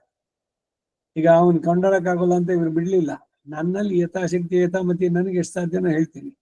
ಖಂಡಿತ ನಿನ್ನ ಪೂರ್ಣವಾಗಿ ಕೊಂಡಾಡಕ್ಕಾಗಲ್ಲ, ಕೊಂಡಾಡೋಕೆ ಆಗೋಲ್ಲ ಅಂತಲ್ಲ, ಇದೇ ವ್ಯತ್ಯಾಸ. ಅಲ್ಲಿ ಪೂರ್ಣವಾಗಿ ಕೊಂಡಾಡಕ್ಕಾಗಲ್ಲ ಅಷ್ಟೆ. ಭುವನ ಸುಂದರನಾದ ಭಗವಂತನ ನಿತ್ಯ ಅನುಭವವನ್ನು ಮಾಡಲು ನಮಗೆ ಅರ್ಹತೆ ಇದ್ದರೂ ಆ ಅನುಭವ ನಮಗೆ ಲಭ್ಯವಾಗದೇ ಇರೋದಕ್ಕೆ ನಮಗೆ ಉಂಟಾಗಿರುವ ಈ ಪ್ರಕೃತಿ ಸಂಬಂಧವೇ ಅದಕ್ಕೆ ಕಾರಣ. ಸಂಸಾರದಲ್ಲಿ ಪ್ರತಿಬಂಧಗಳು ಗಟ್ಟಿಯಾಗಿ ದೇಹಾತ್ಮ ಅಭಿಮಾನವನ್ನೇ ಬೆಳೆಸ್ತಾ ಇವೆ. ಇವುಗಳನ್ನು ಹೋಗಲಾಡಿಸಿಕೊಂಡು ನಾನು ನಿನ್ನನ್ನು ಯಾವಾಗ ಕಂಡೇನೋ ಎಂದು ಆಳ್ವಾರ್ 2ನೇ ದಶಕದಲ್ಲಿ ಅಂಬಸಿದ್ರು. ಕದಾತ ಉಕ್ತ ಸಧಮಾಸ್ಯಾನಿ ಕದಾ ಭವಂತಿ ಸತ್ಯಾಗೃಹೇ ದೇಹೇ. ಋಗ್ವೇದದಲ್ಲಿ ಈ ಮಾತಿದೆ ನೋಡಿ, ಋಗ್ವೇದ ಸಂಹಿತೆ 3:4 ಅಂತೂ ಕದಾಂ ಮೃಳೀಕಂ ಸುಮನ ಅಭಿಕ್ಯಂ. ಋಗ್ವೇದ ಸಂಹಿತೆ 3:6-2 ಎಂದು ಭಗವತ್ ಸಂಶ್ಲೇಷಕ್ಕೆ ಆತುರವನ್ನು ವ್ಯಕ್ತಪಡಿಸಿರುವಂತೆ ನಮ್ಮಾಳ್ವಾರವರು ನಿನ್ನನ್ನು ಸೇರುವ ಕಾಲ ಯಾವಾಗ ಬರಬಹುದೋ ಎಂದು ತಮ್ಮ ತ್ವರೆಯನ್ನ ನಿವೇದಿಸ್ತಾರೆ. ಒಂದು, ಈ ಶರೀರ ಬಿಡುವಷ್ಟರಲ್ಲಿ ನಾನು ನಿನ್ನನ್ನು ಒಂದ್ಸಲಿ ನೋಡ್ಬೇಕಲ್ಲ. ಈ ತೀವ್ರತೆ ಎಂದಿಗಾಗುವುದು ನಿನ್ನ ದರ್ಶನ? ಮುನ್ನೀஞானம் படைத்த முகில்வண்ணனே அந்நாள் நீ தந்த ஆக்கையன் வழி உழல்வேன் வெந்நாள் நோய் வீய வினைகள் வேறறப்பாய்ந்து எந்நாள் யான் ಉನ್ನೈ ಇನಿ ಒಂದು ಕೂಡುವನೇ. ಈ ತ್ವರೆ ನಾವು ಬರ್ಬೇಕು. ಅದು ಬರ್ಬೇಕಾದ್ರೆ ಇಲ್ಲಿ ಸುಖ ಇಲ್ಲ ಅಂತ ಅನ್ನಿಸ್ಬೇಕು. ಈ ಜಗವ ಮೂದಲಿಸಿ ಹೋಗರಿಬೇಕು ಜೀವನನ್ನ. ಆಗ ಆ ಜಗದ ಮೇರೆಯೂ ಕೂಡ ದೂರವಾಗೋದಿಲ್ಲ, ಬೇಗನೆ ಸಿಗಬಹುದು. ಸಕಲ ಲೋಕ ಸೃಷ್ಟಿಯನ್ನು ಮಾಡಿದಂತಹ ನೀಲಮೇಘ ಶ್ಯಾಮನೆ, ಸೃಷ್ಟಿ ಕಾಲದಲ್ಲಿ ಕರುಣಾಮಯನಾದ ನೀನು ಕೊಟ್ಟಿರುವ ಶರೀರದ ಬಂಧಕ ಮಾರ್ಗದಲ್ಲೇ ನಾನು ಪರಿಭ್ರಮಿಸ್ತಾ ಇದ್ದೇನೆ. ಪುನರಪಿ ಜನನಂ ಪುನರಪಿ ಮರಣ, ಹುಟ್ಟು ಸಾವಿನ ಚಕ್ರದಲ್ಲೇ ಸುತ್ತದ. ಇಲ್ಲಿದ್ದಾಗ ಒಳ್ಳೆ ಕೆಲಸ ಮಾಡೋ, ಉತ್ತಮ ಹೋಗೋ, ಅಲ್ಲಿ ಪುಣ್ಯ ಮುಗಿದ ತಕ್ಷಣ ಮತ್ತೆ ವಾಪಸ್ ಬಾ, ಮತ್ತೆ ಸುತ್ತು. ಪುನಃ ಪುನಃ ವಶಮಾಪದ್ಯತೆ ಮೇ ಅಂತ ಯಮ ಹೇಳದಂತೆ ನಚಿಕೇತನಿಗೆ. ನನಗೆ ವಶರಾಗ್ತಾರೆ, ಮಾಡ್ತಾರೆ, ಸುಕೃತವೋ ದುಷ್ಕೃತವೋ ಎರಡರಲ್ಲೂ ಕೂಡ. ಮುಗಿಸಿದ್ಮೇಲೆ ಮತ್ತೆ ವಾಪಸ್ ಬರ್ತಾರೆ, ಮತ್ತೆ ಹುಡ್ತಾರೆ, ಮತ್ತೆ ಮಾಡ್ತಾರೆ, ಮತ್ತೆ ನನ್ನಲ್ಲಿಗೆ ಪುನಃ ಪುನಃ ವಶಮಾಪದ್ಯತೆ, ನನಗೆ ವಶರಾಗ್ತಾರೆ ಅಂತ. ನೀನು ಕೊಟ್ಟ ಸಾಧನವನ್ನ ನಿನ್ನನ್ನು ಸೇರಲು ಬಳಸದೆ ಅನರ್ಥಶೀಲನಾದೆ. ಶರೀರ ಮಾಧ್ಯಮ ಕಲು ಧರ್ಮ ಸಾಧನಂ ಅಂತ ಹೇಳಿತ್ತಲ್ಲ, ಅದಕ್ಕೆ ವಿರುದ್ಧವಾಗಿ ಶರೀರವೇ ನಾನು, ಅದರ ಭೋಗವೇ ನನಗೆ ಪುರುಷಾರ್ಥ ಅಂತ ಹೇಳಿ ಅದರಲ್ಲೇನೆ ತಲ್ಲೀನನಾದೆ. ನನ್ನ ಸಕಲ ಪಾಪಗಳನ್ನು ಸವಾಸನವಾಗಿ ನಾಶಪಡಿಸಿಕೊಂಡು ನಾನು ನಿನ್ನನ್ನು ಬಂದು ಕೂಡೋದು ಎಂದು ಭಗವಂತ. ಇವುಗಳಿಂದ ಬಿಡುಗಡೆ ನನಗೆಂದು. ಆ ಆರ್ಥ, ತೀವ್ರತೆ ಅದು ಬೇಕು. ಅನರ್ಥಕ್ಕೆ ಕಾರಣವಾದಂತಹ ದೇಹ ಸಂಬಂಧವನ್ನ ಭೇದಿಸಲು, ಛೇದಿಸಲು ಯತ್ನಿಸಿದ್ರು ನನ್ನಿಂದ ಅದು ಸಾಧ್ಯ ಇಲ್ಲ. ಬಿಡಿಸ್ಕೊಳ್ಳೋಕೆ ಸಾಧ್ಯನೋ? ಇಂದ್ರಿಯ ನಿಗ್ರಹ ನಾವೇ ಮಾಡ್ಬಿಡ್ತೀವಿ. ನಾವು ಮನಸ್ಸು ಮಾಡೋರು ಏನ್ ಬೇಕಾದ್ರೂ ಮಾಡಬಲ್ವ? ಎಲ್ಲ ಉಚಿತನ ಅಷ್ಟೇ, ಹೇಳ್ಕೊಳ್ಬೇಕಷ್ಟೆ, ಏನು ಮಾಡಕ್ಕಾಗಲ್ಲ. ಸರ್ವರಕ್ಷಣಾದ ನಿನ್ನನ್ನು ನಾನು ಸೇರುವುದಕ್ಕೆ ಒಂದು ಒಳ್ಳೆಯ ಉಪಾಯವನ್ನ ನೀನೇ ತೋರಿಸಿ ಅನುಗ್ರಹಿಸಬೇಕು. ಅವನಲ್ಲೇ ಶರಣಾಗ್ಬೇಕು.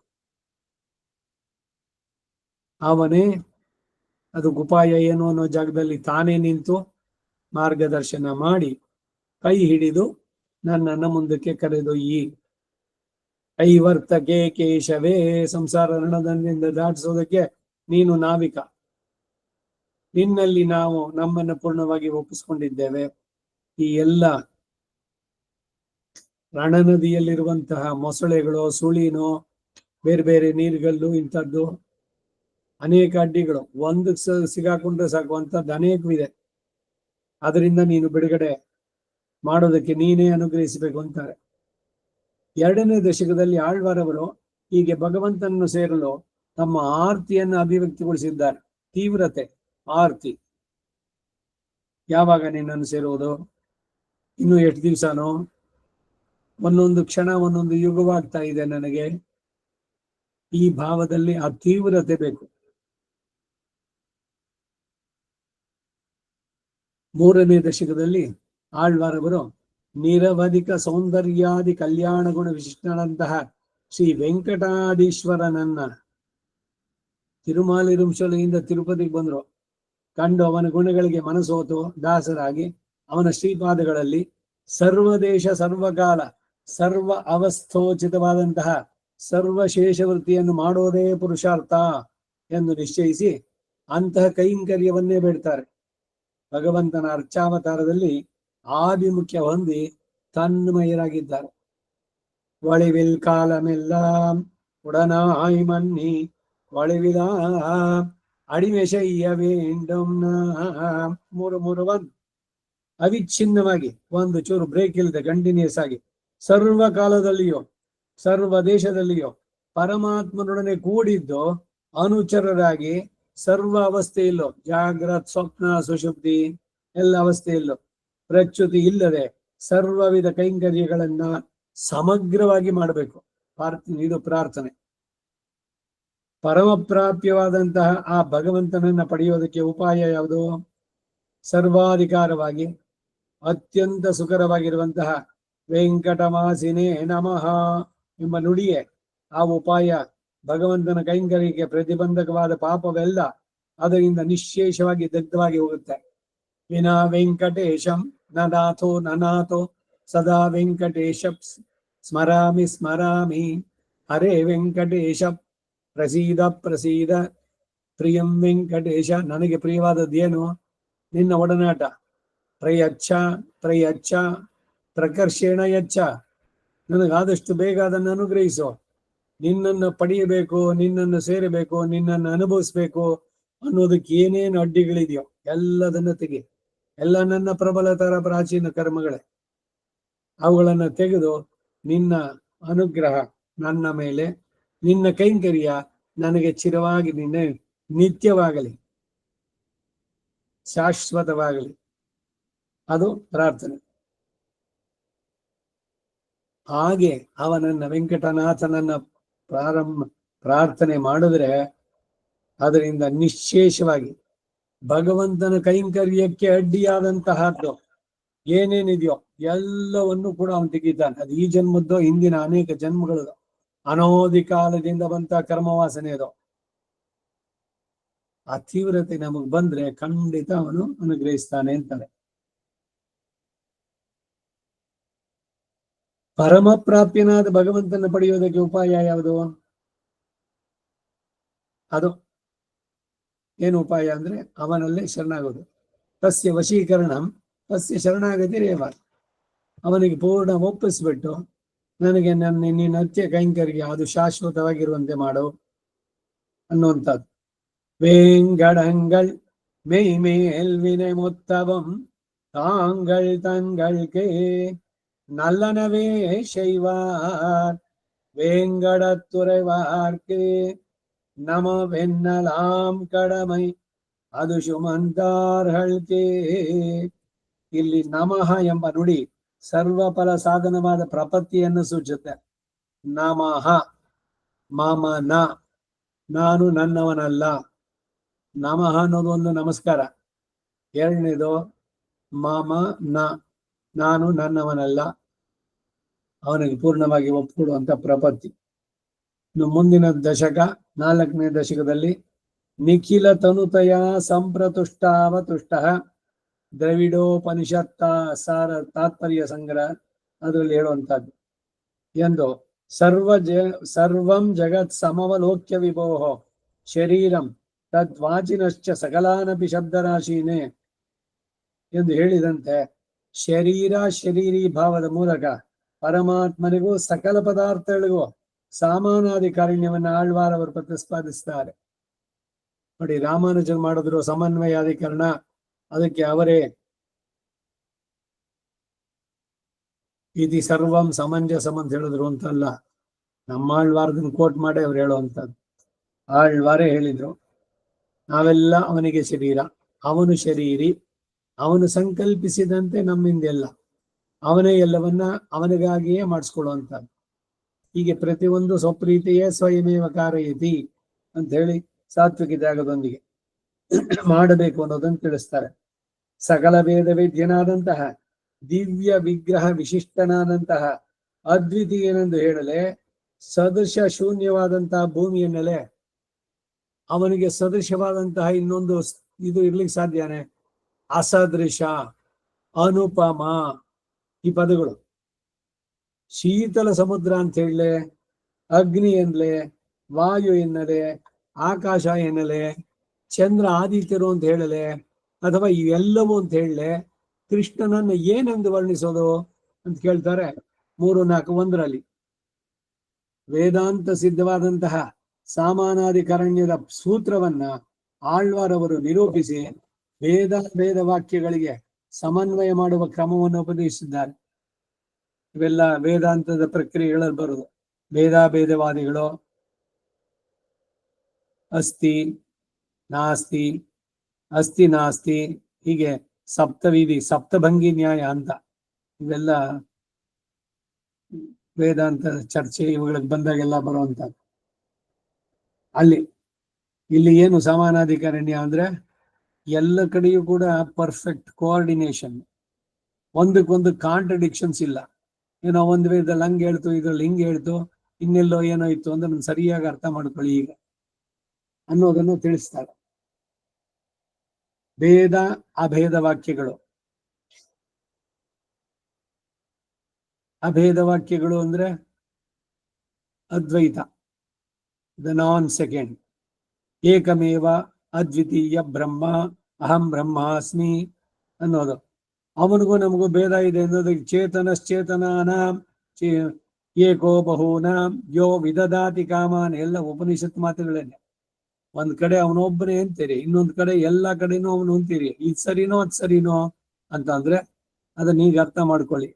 ಬಾಡಿ ಸೋಲ್ ರಿಲೇಷನ್, ಶರೀರ ಭಾಗದಲ್ಲಿ ತಗೊಂಡ್ರೆ ಅವ್ರು ಹೇಳಿದ್ದು ಸತ್ಯ, ಇವ್ರು ಹೇಳೋದು ಸರಿ. ಸೊ ಎರಡು ಇತಿ ಸರ್ವಂ ಸಮಂಜಸಂ, ಇದೇನೆ ಸಮಾನಾಧಿಕರಣ್ಯ. ಭೇದ ಅಭೇದ ವಾಕ್ಯಗಳಿಗೆ ಸಮನ್ವಯ ಮಾಡುವ ಕ್ರಮವನ್ನು ಉಪದೇಶಿಸಿದ್ದಾರೆ ಭಗವದ್ ಭಾಷ್ಯಕಾರರು. ಈ ಸೂತ್ರಕ್ಕೆ ಅನುಸಾರವಾಗಿಯೇ ಶ್ರುತಿಯ ಅರ್ಥ ನಿರ್ಣಯವನ್ನ ಸಮಂಜಸವಾಗಿ ಮಾಡಿರುವುದನ್ನ ನಾವು ಕಾಣಬಹುದು. ಸೊ ರಾಮಾನುಜರು ಹೊಸದಾಗಿ ಮಾಡಿದ್ದಲ್ಲ, ನಮ್ಮಾಳ್ವಾರು ಹೇಳಿದ್ದೇನೆ. ಈ ಶರೀರ ಶ್ರೀಭಾವ ತನಗಿಂತ ಬೇರೆಯಾದಂತಹ ಸಮಸ್ತ ಚೇತನ ಅಚೇತನಗಳಲ್ಲಿ ಅವನು ಅಂತರಾತ್ಮನಾಗಿ ವ್ಯಾಪಿಸಿ ನಿಂತಿದ್ದರೂ ಸಹ ಆ ಚೇತನ ಅಚೇತನಗಳ ದೋಷದಿಂದ ಅವನು ಅಸಂಸ್ಪೃಷ್ಟನಾಗಿದ್ದಾನೆ ಅಂತ ಆಳ್ವಾರವರು ಕೆಳಗಿನ ಪಾಠದಲ್ಲಿ ನಿರೂಪಿಸ್ತಾರೆ. ಸರ್ವವೂ ಅವನೇ, ಚರಾಚರಾಣಿ ಸರ್ವಾಣಿ ಸರ್ವಂ ಭಗವದ್ವಪುಹು ಅಂತಃ ಪ್ರವಿಷ್ಟ ಶಾಸ್ತಾಜನಾನಂ ಎಲ್ಲ ಹೇಳಿ ಅವನು ಸಕಲೇತರ ವಿಲಕ್ಷಣ ಅಂತ. ಎಲ್ಲವೂ ಅವನೇ ಆಗ್ಬಿಟ್ಟು ಅದರಿಂದ ವಿಲಕ್ಷಣನಾಗಿಂದ್ರೆ ಹೇಗೆ ಸರಿ ಅಂದ್ರೆ, ಶರೀರ ರೂಪದಲ್ಲಿ ಇವೆಲ್ಲ ಚೇತನವೋ ಅಚೇತನವೋ ಅವನೊಳಗಿದ್ದಾನೆ, ಇವರನ್ನೆಲ್ಲ ನೇಮಿಸುವಂತವನು ಬರೀ ತನ್ನ ಸಂಕಲ್ಪದಿಂದ. ಆದ್ರೆ ಏನು ಅಂತಂದ್ರೆ ಈ ಚೇತನವೋ ಅಚೇತನವೋ ಅವುಗಳಲ್ಲಿರುವಂತ ದೋಷಗಳದ್ಯಾವುದು ಅವನಿಗೆ ಬರೋಲ್ಲ. ಅದು ಅವನು ಸಕಲದಿಂದ ಎಲ್ಲರಿಂದ ಬೇರೆಯವನು, ಸಕಲೇತರ ವಿಲಕ್ಷಣ ಅಂತ. ಅದನ್ನು ಇಲ್ಲಿ ಬಹಳ ಸುಂದರವಾಗಿ ಹೇಳ್ತಾರೆ. ಯಾವಯುಂ ಯವರುಂ ತಾನಾಯ್ ಅವರವರ್ ಶಮಯಂತೋರಂ ತೋಯ್ ವಿಲನ್ ಪುಲನ್ ಐಂದುಕ್ಕಂ. ಪುಲನ್ ಐಂದುಕ್ಕಂ ಅಂದ್ರೆ ಇಂದ್ರಿಯಗಳಿಗೆ ಗ್ರಾಹ್ಯನಲ್ಲ ಅವನು. சொலப்படான் உணர்வின் மூர்த்தி ஆவிஷேர் உயிரினுள்ளால் அதும் ஓர் பத்திலாத அவனை அதனை கூடில் ಅವನೆಯಂ ಕೂಡಲಾಮೇ. ಅವನು ಪಂಚೇಂದ್ರಿಯಗಳಿಗೆ ವಿಷಯನಲ್ಲ, ಅಂದ್ರೆ ಇಂದ್ರಿಯಗಳಿಂದ ಗ್ರಹಿಸೋದಕ್ಕೆ ಭಗವಂತನ ಸಾಧ್ಯ ಇಲ್ಲ. ಇಷ್ಟೇ ನಾನು ನೋಡ್ದೆ, ಶ್ರೀನಿವಾಸ ಏನು 6 ಅಡಿ ಇದ್ದಾನೆ, ಹೈಟು, ನಿಂತಿದ್ದಾನೆ, ನೋಡಿದೆ ಅಷ್ಟೇ ರೀ, ನೋಡಿದಾಯ್ತು. ಬರೀ ನಿಮ್ ಕಣ್ಣಿಗೆ ಅವನು ಕಂಡುಬಿಟ್ಟ ಪೂರ್ಣವಾಗಿ. ಇದು ಒಂದೊಂದೇ ಹೇಳ್ಬೇಕಾದ್ರೆ ಜ್ಞಾನ ಸ್ವರೂಪಿ ಅವನು. ಅದರಿಂದ ಪಂಚೇಂದ್ರಿಯಗಳಿಗೆ ಅವನ ಅಗೋಚರ. ಅವನು ಸಮಸ್ತ ಚೇತನ ಅಚೇತನ ಪದಾರ್ಥಗಳಲ್ಲಿ ಅವುಗಳಿಗೆ ಆತ್ಮನಾಗಿ ಇರುತ್ತಿದ್ರು ಕೂಡ ಆಯಾ ಪದಾರ್ಥಗಳ ಪರಿಣಾಮ ಹೊಂದದಾಗಿ ಇಲ್ಲ ಸುಖತ್ವಾದಿಗಳು ಆತ್ಮನಿಗೆ, ಈ ಆತ್ಮನಿಗಿರುವಂತಹ ಭಾವನೆಗಳು, ಜ್ಞಾನ ಸಂಕೋಚ ವಿಕಾಸಗಳು, ಇವುಗಳ ಸಂಬಂಧ ಇಲ್ಲದವನಾಗಿದ್ದಾನೆ ಭಗವಂತ. ಚೇತನಕ್ಕಿಂತಲೂ ವಿಶಿಷ್ಟನಾಗಿರೋನು, ಅಚೇತನಕ್ಕಿಂತಲೂ ವಿಶಿಷ್ಟನಾಗಿರುವಂತವನು. ಜೀವಾತ್ಮನಿಗೆ ಶರೀರಗತವಾದ ದೋಷ ಸಂಬಂಧ ಹೇಗೆ ಇಲ್ಲವೋ, ಜೀವಾತ್ಮನಿಗೆ ಶರೀರಗತ ದೋಷ ಸಂಬಂಧ ಅಂದ್ರು, ಹಾಗೆ ಸರ್ವೇಶ್ವರನಿಗೂ ಅವನ ಶರೀರವಾದ ಚೇತನ ಅಚೇತನಗಳ ದೋಷ ಸಂಬಂಧ ಇಲ್ಲ ಅಂತ ನಿರ್ಣಯಿಸಬಹುದಾಗಿದೆ. ಒಳಗಿರೋ ಆತ್ಮಕ್ಕೆ ಇದೆಲ್ಲ ಏನಿಲ್ಲ, ಬರೀ ಭಾವನೆಗಳಷ್ಟೇ, ಸುಖ ದುಃಖ ಎಲ್ಲ ಶರೀರದ ಮುಖಾಂತರ ಬರಬೇಕಾದ್ರೆ. ಶರೀರವೇ ನಾನು ಅಂತ ಅನ್ಕೊಂಡಾಗ ಅಯ್ಯೋ ನನಗೆ ದುಃಖ ಆಯ್ತು, ಅಯ್ಯೋ ನನಗೆ ಸಂತೋಷ ಆಯ್ತು, ಇವೆಲ್ಲ. ಈ ಆತ್ಮನಿಗೆ ಅದೆಲ್ಲ ಏನಿಲ್ಲ. ಅವನಲ್ಲಿ ಒಳಗಡೆ ಇದ್ರು ಇದು ಯಾವುದಕ್ಕೂ ಅವನಂಟಲ್ಲ. ಇದು ಈ ಅಂಟನ್ನು ಬಿಡಿಸ್ಕೊಂಡ್ಬಿಟ್ರೆ ನಾವು ಶುಕಮುನಿಗಳು, ವಸಿಷ್ಠ ಸಮಾನಾನಾಂ ಭವತಿ, ಇವೆಲ್ಲ ಬರುವಂತದ್ದು. ಇದನ್ನ ವೇದಾಂತ ಸೂತ್ರದಲ್ಲಿ ಸಂಭೋಗ ಪ್ರಾಪ್ತಿ ರೀತಿ ಚೇನ್ನ ವೈಶೇಷ್ಯಾತ್ ಮತ್ತು ಭೋಕ್ತಾಪತ್ತೇ ಅವಿಭಾಗಶ್ಚೇತ್ ಸ್ಯಾತ್ ಲೋಕಂ ವೇದಾಂತ ಸೂತ್ರ 2.1.14 ಮೊದಲನೇದು 1.2.8 ಎಂಬ ಸೂತ್ರಗಳಲ್ಲಿ ಪರಮಾತ್ಮನ ಸರ್ವ ಶರೀರಿಯಾಗಿದ್ರು ಜೀವಾತ್ಮನಂತೆ ಕರ್ಮಕೃತವಾದ ಶರೀರ ಸಂಬಂಧ ಇಲ್ಲದ ಕಾರಣ ಅವನು ಸ್ವರೂಪತಃ ಅಪಹತ ಪಾಪನಾದ್ದರಿಂದಲೂ ಅಚೇತನ ಅಚೇತನಗಳ ದೋಷಗಳು ಅವನಿಗೆ ಸಂಬಂಧಿಸುವುದಿಲ್ಲ ಎಂದು ಸಿದ್ಧಾಂತಿಸಿದೆ. ಕನ್ಕ್ಲೂಷನ್. ಆ ಸೂತ್ರಗಳ ವಿವರಣೆಗೆ ಈ ಪಾಶುರ ಉಪಕಾರಕವಾಗಿದೆ. ನೋಡಿ, ಆಳ್ವಾರ ಶ್ರೀ ಸೂಕ್ತಿಗಳನ್ನೇ ಆಧಾರವಾಗಿ ತೆಗೆದು ಹೇಳ್ತಾ ಇದ್ದಾರೆ. ವೇದಗಳೇನೋ ಹೇಳುತ್ತೆ, ಉಪನಿಷತ್ತಿನ ಮಾತುಗಳು. ಅದ್ರ ಜೊತೆಗೆ ದಿವ್ಯ ಪ್ರಬಂಧದಲ್ಲಿ ಇವರು ಅನುಭವಿಸಿ ಹಾಡಿದ್ದು, ಭಗವಂತನ ಯಥಾರ್ಥವಾಗಿ ತಿಳಿದವರು. ಮುಂದಿನ ದಶಕ 5ನೇದು. ಸಕಲ ಕಲ್ಯಾಣ ಗುಣಕರನು, ಸರ್ವರಕ್ಷಕನು, ಕರುಣಾಸಾಗರನು, ಸರ್ವೇಶ್ವರನಾದಂಥ ಪರಮಾತ್ಮನನ್ನ ಅನುಭವಿಸಿ ಆ ಅನುಭವದಿಂದ ಉಂಟಾದ ಪ್ರೀತಿಯ ಅತಿಶಯದಿಂದ ತಮ್ಮನ್ನೇ ಮರೆತು ಆ ಗುಣಗಳನ್ನೇ ಹೇಳಿಕೊಂಡು ಕುಣಿದಾಡುವಂತಹ ಭಕ್ತೋತ್ತಮರನ್ನ ಆಳ್ವಾರವರು ಪ್ರಶಂಸೆ ಮಾಡ್ತಾರೆ. ಹಾಗೆ ಭಗವದ್ಗುಣಗಳಿಂದ ಪ್ರಭಾವಿತರಾಗದಂತಹ ಭಾಗ್ಯಹೀನರನ್ನು ಕೂಡ ನಿಂದಿಸ್ತಾರೆ. ಭಗವತ್ ಶೇಷತ್ವದ ಹಿರಿಮೆಯನ್ನ ಕೊಂಡಾಡಿದ್ದಾರೆ. ಮಲೆಯ ಎಡತ್ತೆ ಕಲ್ಮಾರಿ ಕಾತೆ ಪಶು ನಿರೈತನ್ನೈ ತೊಲಯು ತವಿರ್ತ ಪಿರಾನೈ ಚೊಲ್ಲಿ ಚೊಲ್ಲಿ ನಿಂದೆಪ್ಪೋದುಂ தலையினோடாதனம் தட்ட தடக்கொட்டமாய் பரவாதார் அலைகொள் நரகத்தழுந்தி இடந்துளைக்கின்ற ಮಂಬಾರೇ.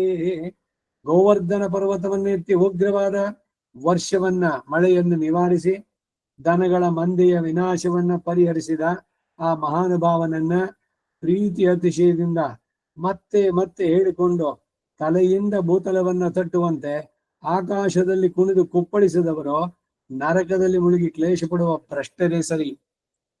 ಭಗವಂತನ ಈ ಕಲ್ಯಾಣ ಗುಣಗಳು, ಅವನು ಮಾಡಿದ ಆಶ್ಚರ್ಯ ಚೇಷ್ಟಿತಗಳನ್ನ ಕೇಳಿದ್ರೆ ಭಾವ ತುಂಬಿ ಕಣ್ಣು ತುಂಬುತ್ತೆ, ಕಣ್ಣಿನಲ್ಲಿ ನೀರು, ಆನಂದ ಬಾಷ್ಪ. ಭಗವಂತಂದು ಎಷ್ಟು ದಿವ್ಯವಾಗಿದೆ.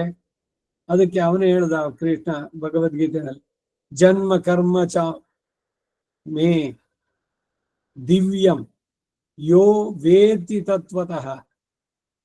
ಅದನ್ನ ತತ್ವತಃ ಯಾರು ತಿಳಿತಾರೋ, ಯಥಾರ್ಥವಾದಂತ ಜ್ಞಾನ, ಅವರಿಗೆ ಪುನರ್ಜನ್ಮ ಇಲ್ವೋ ಅಂತ.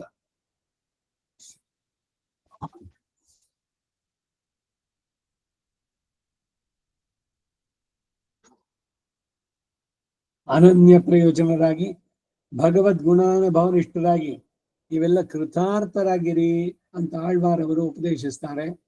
ಕರುಮಮಂ ಕರುಮ ಫಲನುಂ ಆಹಿಯ ಕಾರಣಂತನ್ನೈ திருமணி வண்ணனை செங்கண் மாலினை தேவபிரானை ஒருமை மனத்தினுள் வைத்து உள்ளம் குழைந்து எழுந்தாடி பெருமையும் நானும் தவிர்ந்து பிதத்துಮಿನ್ ಭೇದಮೈ ತೀರ್ಂದೇ. 3:5-10. ಕರ್ಮಗಳು, ಕರ್ಮ ಫಲಗಳು ಆಗಿರುವಂತಹ ಕಾರಣಭೂತನು, ಇಂದ್ರನೀಲ ನಿಭನು, ಅರುಣಾಲೋಚನನು, ಆಶ್ರಿತರಲ್ಲಿ ವ್ಯಾಮೋಹವುಳ್ಳವನು, ದೇವದೇವನು ಆದಂತಹ ಸ್ವಾಮಿಯನ್ನ ಮನಸ್ಸಿನಲ್ಲಿ ಸ್ಥಾಪಿಸಿ ಪ್ರೇಮ ಭಾವದಿಂದ ಮನಸ್ಸು ಕರಗಿ ಕುಣಿದು ಕುಪ್ಪಳಿಸಿ ಸ್ವೋತ್ಕರ್ಷಕ ಬುದ್ಧಿಯನ್ನ, ಲಜ್ಜೆಯನ್ನ ಬಿಟ್ಟು ತಿಳಿಗೇಡಿತನದಿಂದ ದೂರರಾಗಿ ಅವನ ಕಲ್ಯಾಣ ಗುಣಗಳನ್ನ ಮನ ಬಂದಂತೆ ಹೇಳಿರಿ. ಭಗವಂತನಲ್ಲಿ ತನ್ಮಯರಾಗಿರಿ. ಅಯ್ಯೋ, ಯಾರೋ ನಾ ಹೇಳಿದ್ರೆ ಹೆಂಗಿರುತ್ತೋ, ಏನ್ ತಪ್ಪಾಗ್ಬಿಡುತ್ತೋ, ಇಲ್ಲ ಎಲ್ರ ಮುಂದೆ ಹೇಳಿ ಏನಾರೋ ಒಂದಾಗ್ಬಿಟ್ರೆ ಇವರಿಗೆ ತಲೆ ಎತ್ತೋಕೆ ಆಗಲ್ಲ, ಅಥವಾ ಯಾರು ನೀವೆಲ್ಲಿ ತಪ್ಪು ಮಾಡಿದ್ರಿ ಅಂತ ಹೇಳಿದ್ರೆ ತೇಜೋವಧೆ ಆಗೋಯ್ತು ನನಗೆ, ಅವರು ಎಲ್ರ ಮುಂದೆ ನನಗೆ ಈ ರೀತಿ ಮಾಡ್ಬಿಟ್ನಲ್ಲ. ಇದೆಲ್ಲ ಈ ನಾನು ಇವೆಲ್ಲ ಜಾಸ್ತಿ ಆದಾಗ ಎದ್ದಾಗ ಎಲ್ಲವನ್ನು ಬಿಟ್ಟು ಭಗವಂತನಲ್ಲಿ ತನ್ಮತೆಯಿಂದ ಯಾರು ನೋಡ್ಲಿ, ಯಾರು ಮಾಡ್ಲಿ, ರಾಗ ತಾನ ಹೇಗೆ ಇರ್ಲಿ, ರಾಮನಾಮ ಬಾಯಿಗೆ ಬರ್ಲಿ, ಭಜನೆಗೆ ಪ್ರಾರಂಭ ಮಾಡೋಣ. ಮಾಡ್ತಾ ಮಾಡ್ತಾ ಭಜನೆ ತಾನಾಗೆ ಬರುತ್ತೆ, ರಾಗವೂ ಸೇರುತ್ತೆ. ಭಕ್ತಿ ಇದ್ರೆ ಅದು ಬಹಳ ಮುಖ್ಯವಾಗಿ ಗಮನಿಸೋದು. ಭಗವಂತ ರಾಗ ತಾಳಗಳೆಲ್ಲ ಇದ್ದು ಕೂಡ ಭಕ್ತಿ ಇಲ್ಲದ ಗಾನ ಒಲ್ಲನೋ, ಭಗವಂತನಿಗೆ ಇಷ್ಟವಾಗೋಲ್ಲ ಅದು. ಇದು ಭಾವಿಸಿ ಹಾಡುವಂತವ್ರು ಅವ್ರದ್ದು ಎಷ್ಟೇ ಇರ್ಲಿ ಎಲ್ಲವೂ ಸರಿಯಾಗತ್ತೆ ಅನ್ನುವಂಥದ್ದು.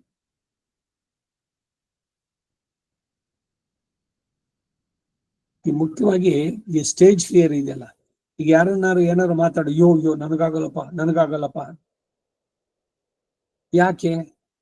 ಯಾತಕ್ಕೆ ಏನ್ ಭಯ?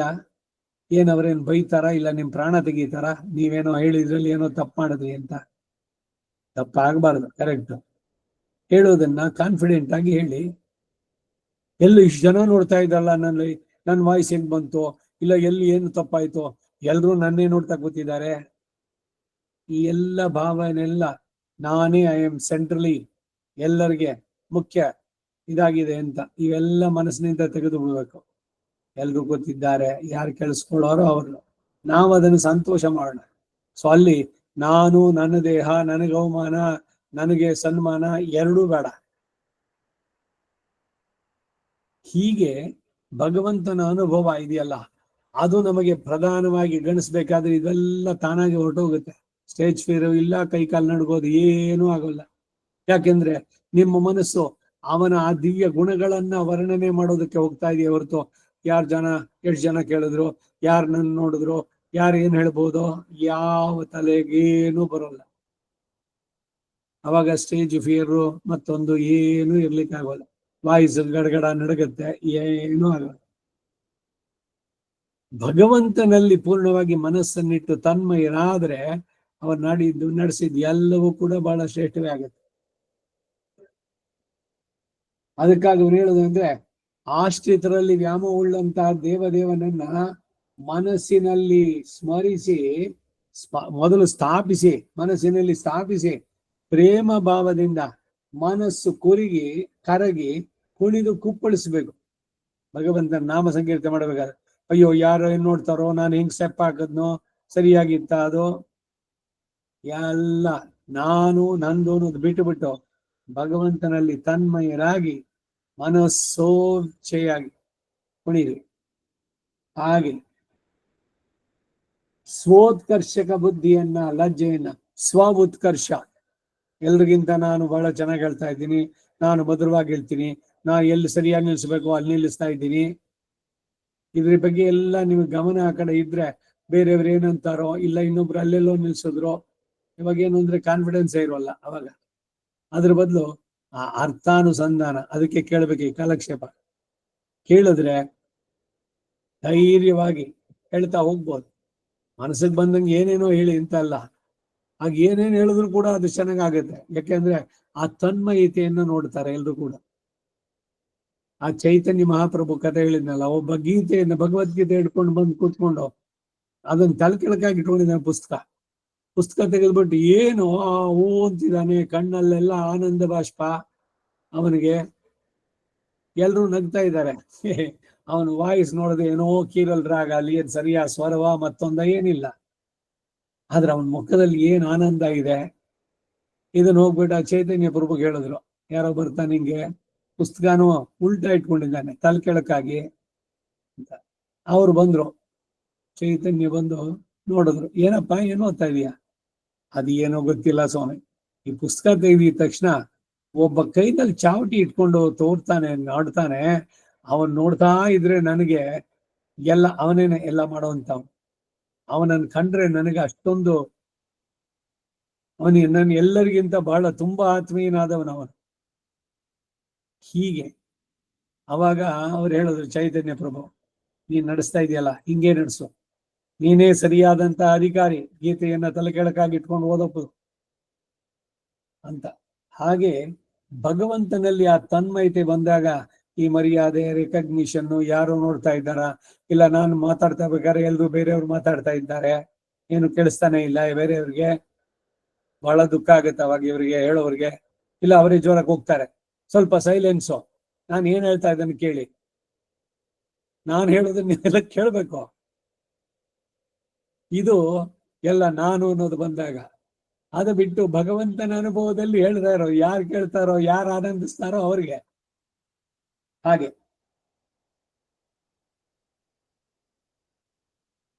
ಲಜ್ಜೆಯನ್ನು ಬಿಟ್ಟು ತಿಳಿಗೇಡಿತನದಿಂದ ದೂರರಾಗಿ ಅವನ ಕಲ್ಯಾಣ ಗುಣಗಳನ್ನ ಮಾನ ಬಂದಂತೆ ಹೇಳಿ ಎಷ್ಟೆಷ್ಟು ಹೇಳಿದ್ರು ಅವನನ್ನ ಮನಸ್ಸಿಗೆ ತೃಪ್ತಿ ಇಲ್ಲ. ಅತೃಪ್ತಸ್ತಂ ಮನಿಂ ವಂದೇ ಪ್ರಾಚೇತ ಸಮಕಲ್ಮಷಂ. ಇಷ್ಟೆಲ್ಲ ಬರೆದು ಕೂಡ ಅವನಿಗೆ ತೃಪ್ತಿ ಇಲ್ವಂತೆ ವಾಲ್ಮೀಕಿಗೆ.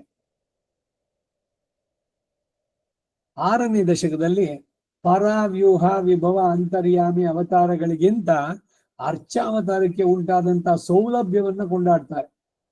ನಿರ್ಮಲ ಅರ್ಚಾನುರಕ್ತ ದ್ರವಿಡೋಪನಿಷತ್ ತಾತ್ಪರ್ಯಾತ್ಮಾವಳಿ ಎಂದು ಅರ್ಚಾವತಾರ ಸುಲಭತ್ವ ಉವಾಚ ಎಂದು ಅದನ್ನು ಪ್ರತಿಪಾದಿಸಿದ್ದಾರೆ. ಈ ದಶಕದಲ್ಲಿ ಭಗವಂತನ ಸೌಲಭ್ಯವನ್ನ ನಿರೂಪಿಸಲು ಉದ್ದೇಶಿಸಿ ಪರವಾಸುದೇವರೂಪಿಯನ್ನ ಕ್ಷೀರಾಬ್ದಿಶಾಹಿಯನ್ನ ಕೊಂಡಾಡಿ ವಿಭವ ಅವತಾರಗಳಲ್ಲಿ ಶ್ರೀ ನರಸಿಂಹಾವತಾರ, ಶ್ರೀ ರಾಮಾವತಾರ ಮತ್ತು ಶ್ರೀಕೃಷ್ಣಾವತಾರಗಳನ್ನ ವರ್ಣಿಸಿ ತದೇಪೇಕ್ಷೆಯ ಅರ್ಚಾವತಾರ ಅತ್ಯಂತ ಸುಲಭವಾಗಿ ಸರ್ವ ಸಮಾಶ್ರಯಣೀಯವಾಗಿದೆ ಅಂತ ಉಪದೇಶಿಸ್ತಾರೆ. ಅರ್ಚಾವತಾರಿ ತ್ಯಕ್ವಾ ವೈಕುಂಠಮುತ್ತಮಂ ಸ್ವಾಮಿ ಪುಷ್ಕರಣಿ ತೀರೆ ರಮಯ ಸಹ ಮೋದತೆ. 12 ಪುರಾಣಗಳು ಕೊಂಡಾಡುತ್ತೆ. ಒಂದೊಂದು ಯುಗದಲ್ಲಿ ಏನೇನು ಹೆಸರಿತ್ತು ಅದಕ್ಕೆ. ಶ್ರೀನಿವಾಸ ಗದ್ಯ, ಶ್ರೀ ಲಕ್ಷ್ಮಿ ಗದ್ಯ, ಅವುಗಳನ್ನು ಓದ್ ನೋಡಿ. ಅದರಲ್ಲಿ ಬಹಳ ವಿಶೇಷವಾಗಿ ಹೇಳುತ್ತೆ. தஞ்சமாகிய தந்தை தாயொடு தானுமாய் அவை அல்லனாய் எஞ்சலில் அமரர் குல முதல் மூவர் தம்முள்ளும் ஆதியை அஞ்சி நீர் உலகத்துள்ளீர்கள் அவன் இவன் என்று கொள்ளேன் மின் நெஞ்சிலான் நினைப்பான் எவன் ಅವನಾಹುಂ ನೀಲ್ಕಡಲ್ ವಣ್ಣನೇ. ಯಾರು ಭಗವಂತನನ್ನ ಹೀಗೆ ತಮ್ಮ ಎಲ್ಲವನ್ನು ಮರೆತು ತಾನು ಎಲ್ಲಿ ಹೇಳ್ತಾ ಇದ್ದೀನಿ, ಯಾರು ಹೇಳ್ತಾ ಇದ್ದೀನಿ ಎಲ್ಲ ಅವನ ತನ್ಮಯತೆಯಲ್ಲಿ ಮಾಡಿದ್ರೆ ಅವನು ಸಾಕ್ಷಾತ್ ಭಗವಂತನೇ ಆಗ್ಬಿಡ್ತಾನೆ ಅಂತಾರೆ. ರಕ್ಷಕರಾಗಿರುವ ತಂದೆ ತಾಯಿಗಳೊಡನೆ ತಾನು ರಕ್ಷಕನಾಗಿ ನಿಂತು ಅಷ್ಟು ಮಾತ್ರ ಅಲ್ಲದೆ ಸರ್ವವಿಧ ಬಂಧುವಾಗಿ ಜ್ಞಾನಾದಿ ಸಂಕೋಚ ರಹಿತರಾದಂತ ನಿತ್ಯ ಸೂರಿಗಳ ಸಮೂಹಕ್ಕೆ ನಿರ್ವಾಹಕನಾಗಿಯೋ ಬ್ರಹ್ಮ ರುದ್ರ ಇಂದ್ರಾದಿಗಳಿಗೆ ಅವರುಗಳಿಂದಲೂ ಧ್ಯಾನಿಸಲ್ಪಡುವನಾಗಿ ಸಕಲ ಕಾರಣನಾಗಿರುವಂತಹ ಪರಮಾತ್ಮನ ಪರತ್ವವನ್ನು ಕಂಡು ಭಯಪಟ್ಟು ಅಪ್ರಾಕೃತ ರೂಪ ವಿಶಿಷ್ಟನಾದವನು ಆ ಪರಮಾತ್ಮ. ಪ್ರಕೃತಿ ಸಂಬಂಧ ಇಲ್ಲದ್ದು, ಅಪ್ರಾಕೃತವಾದದ್ದು ಅವನ ಶರೀರ. ಆ ಪರಮಾತ್ಮ ಅವನು ನಾವು ಪ್ರತಿಷ್ಠಿಸಿದ ಅರ್ಚಾರೂಪಿಯಾಗುವನೋ ಎಂಬ ಸಂಶಯ ಬೇಡ. ಅಪರಿಚ್ಛಿನ್ನ ಮಹಿಮನಾದಂತಹ ಸಾಗರವಣ್ಣನು ಯಾವ ವಿಗ್ರಹ ವಿಶಿಷ್ಟನಾಗಬೇಕು ಅಂತ ನೀವು ನೆನೀತಿರೋ ಅದೇ ವಿಗ್ರಹ ವಿಶಿಷ್ಟನಾಗ್ತಾನೆ. ಅವರವರ ಭಾವಕ್ಕೆ, ಅವರವರ ಭಕುತಿಗೆ ಅವರವರ ತೆರನಾಗಿ ಇರುತ್ತೇನು ವಚನ ಸಾಹಿತ್ಯದಲ್ಲೂ ಹೇಳಿದ್ರು. ನೀವು ರಾಮನಾಗಿ ಕಾಣ್ತೀರಾ, ರಾಮನಾಗಿ ಕಾಣ್ತಾನೆ. ಕೃಷ್ಣನಾಗಿ ನೋಡ್ಬೇಕಾ, ಇಲ್ಲ ನರಸಿಂಹನಾಗಿ ನೋಡ್ಬೇಕಾ, ಯಾರು ಯಾವ ರೂಪದಲ್ಲಿ ಕೇಳಿದ್ರೆ ಆ ರೂಪದಲ್ಲೇ ಅವನು ಬರೋದಕ್ಕೆ ಸಿದ್ಧ. ಆ ರೀತಿ ದರ್ಶನವನ್ನು ನೀಡುವಂತವನು. ಈ ಪಾಶುರದಲ್ಲಿ ಅರ್ಚಾವತಾರದ ವೈಭವವನ್ನು ಆಳ್ವಾರ ಕೊಂಡಾಡಿದ್ದಾರೆ. ತಮರುಹಂದದಿಯವ್ವುರುವಂ ಅವ್ವುರವುಂ ತಾನೇ ಎಂದು ಯೇ ಯಥಾ ಮಾಂ ಪ್ರಪದ್ಯಂತೆ ಎಂದು ಇದನ್ನೇ ನಿರೂಪಿಸಿದ್ದು. ತಾಂ ಸ್ತತೈವ ಭಜಾಮ್ಯಹಂ. ಯಾರು ಯಾವ ರೂಪದಲ್ಲಿ ಅವನನ್ನು ಕಾಣೋದಕ್ಕೆ ಬಯಸ್ತಾರೋ ಆ ರೂಪದಲ್ಲಿ ಅವರಿಗೆ ದರ್ಶನವನ್ನು ಕೊಟ್ಟು ನಾನೇ ಅವನಾಗ್ಬಿಡ್ತೀನಿ ಅಂತಾರೆ ಅವರು. ಉಪಾಯங்களில் ಪ್ರಪತ್ತಿ ಪೋಲೆ ಸೌಲಭ್ಯங்களில் ಅರ್ಚಾವತಾರ ಸೌಲಭ್ಯಂ ಎಂಬುದು ಈಡಿನ ಶ್ರೀ ಸೂಕ್ತಿ. ಉಪಾಯಗಳಲ್ಲಿ ಪ್ರಪತ್ತಿ, ಭಗವಂತನ ಪಡೆಯುವುದಕ್ಕೆ ಉಪಾಯ ಯಾವುದು ಅಂದ್ರೆ ಸುಲಭ ಪ್ರಪತ್ತಿ. ತಸ್ಯ ವಶೀಕರಣ ತಸ್ಯ ಶರಣಾಗತಿರೇವ ಅನ್ನೋದ್ರಲ್ಲಿ. ಹಾಗೆ ಸೌಲಭ್ಯಗಳಲ್ಲಿ ಅರ್ಚಾವತಾರದ ಸೌಲಭ್ಯ, ಪರಾವ್ಯೂಹ ವಿಭವ ಹಾರದ ಇದೆಲ್ಲ ಬಹಳ ಎಲ್ಲ ಹಿಂದೆ ಹೇಳಿದೆ ಅನೇಕ ಬಾರಿ. ವೈಕುಂಠದಲ್ಲಿ ಇದ್ದಾನೆ ಪರ, ಆಮೇಲೆ ವ್ಯೂಹ ವಾಸುದೇವ ಸಂಕರ್ಷಣ ಪ್ರದ್ಯುಮ್ನ ಅನಿರುದ್ಧ, ವಿಭವ ದಶಾವತಾರಗಳು, ಆರ್ಧ ಎಲ್ಲ ಹೃದಯದಲ್ಲಿ, ಆಮೇಲೆ ಅರ್ಚ. ಈ ಅರ್ಚ ಅನ್ನೋದು ಎಲ್ಲದಕ್ಕಿಂತ ಬಹಳ ಸುಲಭವಾದದ್ದು ಅಂತ. ಮುಂದಿನ ದಶಕ 7ನೇದು. ಅದರಲ್ಲಿ ಭಗವಂತನ ಕಲ್ಯಾಣ ಗುಣ ಅನುಭವದಲ್ಲೂ ದಿವ್ಯ ಚೇಷ್ಟಿಕಗಳ ರಸಾನುಭವದಲ್ಲಿಯೋ ದಿವ್ಯ ಮಂಗಳ ವಿಗ್ರಹದ ವೈಲಕ್ಷಣ್ಯ ಚಿಂತನೆಯಲ್ಲೋ ಮಗ್ನರಾಗಿರುವ ಭಾಗವತರು ತಮಗೆ ಪ್ರಾಪ್ಯರು ಎಂದು ಆಳ್ವಾರ್ ಹೇಳ್ತಾರೆ. ಭಗವತ್ ಶೇಷತ್ವದ ಪರಾಮಕ ಅಷ್ಟೇಯೇ ಭಾಗವತ ಶೇಷತ್ವ ಅಷ್ಟೇ. ಆ ಭಾಗವತ ಶೇಷತ್ವವನ್ನ ಇಲ್ಲಿ ಅನುಸಂಧ ಮಾಡಿದ್ದಾರೆ. ತದ್ಭೃತ್ಯ ಭೃತ್ಯ ಪರಿಚಾರಕ ಭೃತ್ಯ ಭೃತ್ಯ ಭೃತ್ಯಸ್ಯ ಭೃತ್ಯ ಇತಿಮಾಂ ಸ್ಮರ ಲೋಕನಾಥ ಅಂತ ಅವ್ರು ಹೇಳದಂತೆ.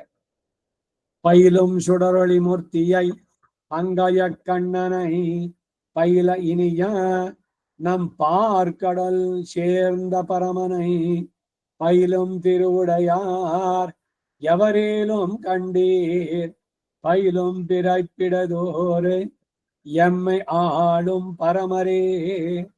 ವರ್ಧಿಸುತ್ತಿರುವ ದಿವ್ಯ ತೇಜೋಮಯ ದಿವ್ಯಮಂಗಳ ವಿಗ್ರಹವನ್ನುಳ್ಳವನು ಪುಂಡರೀಕಾಕ್ಷನು ಯೋಗ್ಯನಾದ ನಮ್ಮ ಕ್ಷೀರಾಬ್ಧಿಶಾಹಿಯೂ ಆದಂತಹ ಸರ್ವೇಶ್ವರನನ್ನ ಅನುಭವಿಸುವಂತಹ ಭಾಗ್ಯಶಾಲಿಗಳು ಜನ್ಮ ವೃತ್ಯಾದಿಗಳನ್ನ ನಿಕೃಷ್ಟವಾದ ಯಾರೇ ಆಗಿದ್ರು ಸಹಿ, ಅವರು ಈ ಜನ್ಮ ಆ ಜನ್ಮ ಅಂತಲ್ಲ, ಅವರು ಸಕಲ ಜನ್ಮಗಳಲ್ಲಿ ನಮಗೆ ಪರಮಶೇಷಿಗಳಾದ ಮಹಾತ್ಮರು ಅಂತಾರೆ ಭಗವದ್ ಭಕ್ತರು.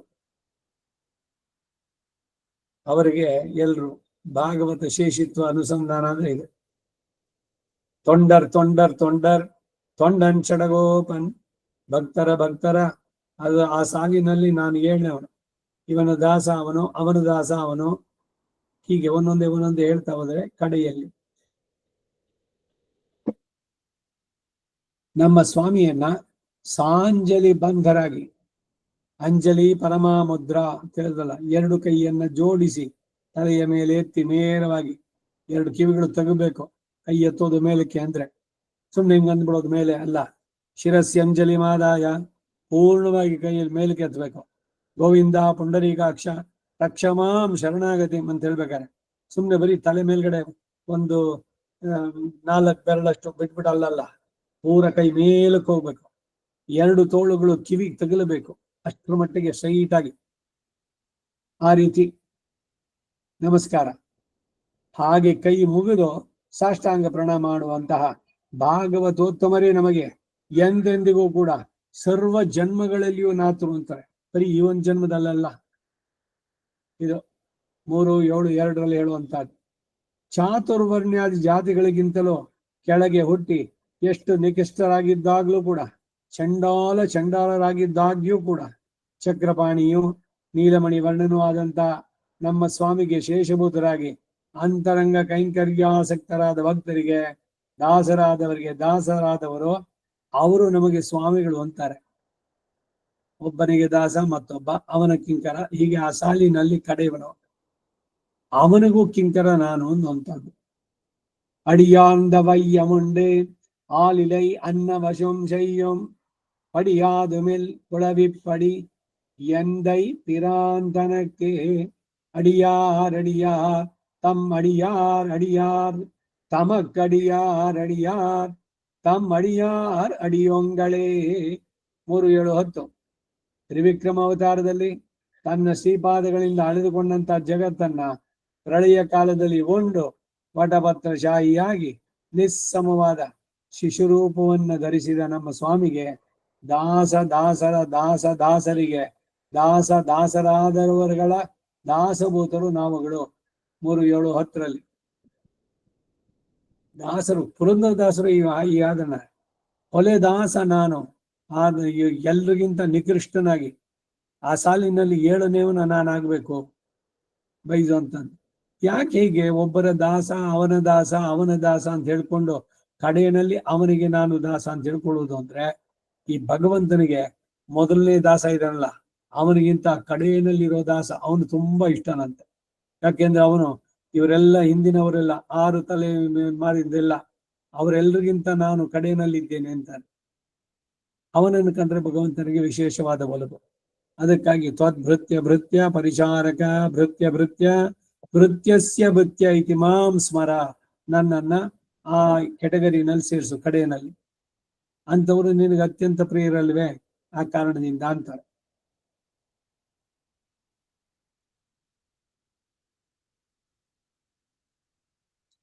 அடியாந்த வையமுண்டு ஆலிலே அன்னவசம் செய்யும் ಪಡಿಯಾದು ಮೇಲ್ಕೊಳಬಿಪ್ಪಡಿ ಎಂದ ಬಿರಾಂತನಕ್ಕೆ. ಈಗ ತನ್ನದ್ರದ್ದಾಯ್ತು ಅರ್ಥ 3-7-10ರಲ್ಲಿ. ಇನ್ನು ಮುಂದಿನ ಶತಕ 8ನೇ ಶತಕದಲ್ಲಿ ಭಗವಂತನ ಗುಣಾನುಭವಕ್ಕಾಗಿ ತಮ್ಮ ಮನಸ್ಸು, ವಾಕು, ಕೈಗಳು, ಕಣ್ಣುಗಳು, ಕಿವಿ ಮತ್ತು ಪ್ರಾಣಗಳು ಎಂಬ ಒಂದೊಂದು ಇಂದ್ರಿಯವು ಪಂಚೇಂದ್ರಿಯ ಕೃತ್ಯಗಳನ್ನ ಮಾಡಲು ಎಳಿಸುತ್ತವೆ ಎಂದು ಆಳ್ವಾರರು ವರ್ಣಿಸಿ, ನಿನ್ನನ್ನು ಯಾವಾಗ ನಾನು ಸೇರುವುದು ಎಂದು ಅವನನ್ನು ಸೇರಲು ತಮ್ಮ ಕಾತರತೆಯನ್ನು ವ್ಯಕ್ತಪಡಿಸ್ತಾರೆ. ಸರ್ವೇಂದ್ರಿಯೈರಪಿ ಚ ಕಿಂಕರ ಭಾವಸಕ್ತಃ ಆಗಿ ಆ ಕಲ್ಯಾಣ ಗುಣ ಸಾಗರನಾದ ಶ್ರೀಕಾಂತನನ್ನ ಪಡೆದುಕೊಳ್ಳಬೇಕು ಎಂಬ ಉತ್ಕಟ ಇಚ್ಛೆಯನ್ನ ಕೋರಿದ್ದಾರೆ. ಕೂವಿಯಂ ಕಾಣಪೆರೇನ್ ಪುನಕೋಲಮೆ, ಆಕ್ರಂದಿಸ್ತಾ ಇದ್ರು ನಿನ್ನ ಸೌಂದರ್ಯವನ್ನ ಕಂಡು ಅನುಭವಿಸುವ ಭಾಗ್ಯ ಹೊಂದಲಿಲ್ವಲ್ಲ. 3-8-7ರಲ್ಲಿ ಒನ್ನೆ ಎನ್ನಾಳ್ ಕಂಡುಕೊಳ್ಳನೆ, ನಿನ್ನನ್ನು ಯಾವಾಗ ನಾನು ಕಂಡು ಅನುಭವಿಸೋದು. 3-8-8 ಇರಂದಿರೆಂದು ಎತ್ತನೆ ಕಾಲಂ ಪುಲಂಬುವನ್, ನಿನ್ನನ್ನೇ ಆಸೆಪಟ್ಟು ಹೀಗೆ ಇದ್ದು ಇದ್ದು ಎಷ್ಟು ಕಾಲದವರೆಗೆ ನಾನು ಆಕ್ರಂದಿಸಬೇಕು. 3-8-10 ಎಂದು ಮನ ಕರಗುವಂತೆ ಆಳ್ವಾರು ಭಗವಂತನಲ್ಲಿ ಮೊರೆ ಇಡ್ತಾರೆ. ಆಕ್ರಂದನ ಕ್ರಂದಾಮಿ ಸಂಪ್ರತ್ಯ ಗತಿಸ್ತವಾಗ್ರೇ ನಿಮಜ್ಜತೋನಂತ ಭವರ್ಣವ ಅಂತಃಸ್ಥಿರಾಯ ಮೇಕೂಲ ಮಿವಾಸಿ ಲಬ್ಧ ಕದಾನು ಸಾಕ್ಷಾತ್ಕರವಾಣಿ ಚಕ್ಷುಷ ಕದಾಹ ಮೈಕಾಂತಿಕ ನಿತ್ಯ ಕಿಂಕರ.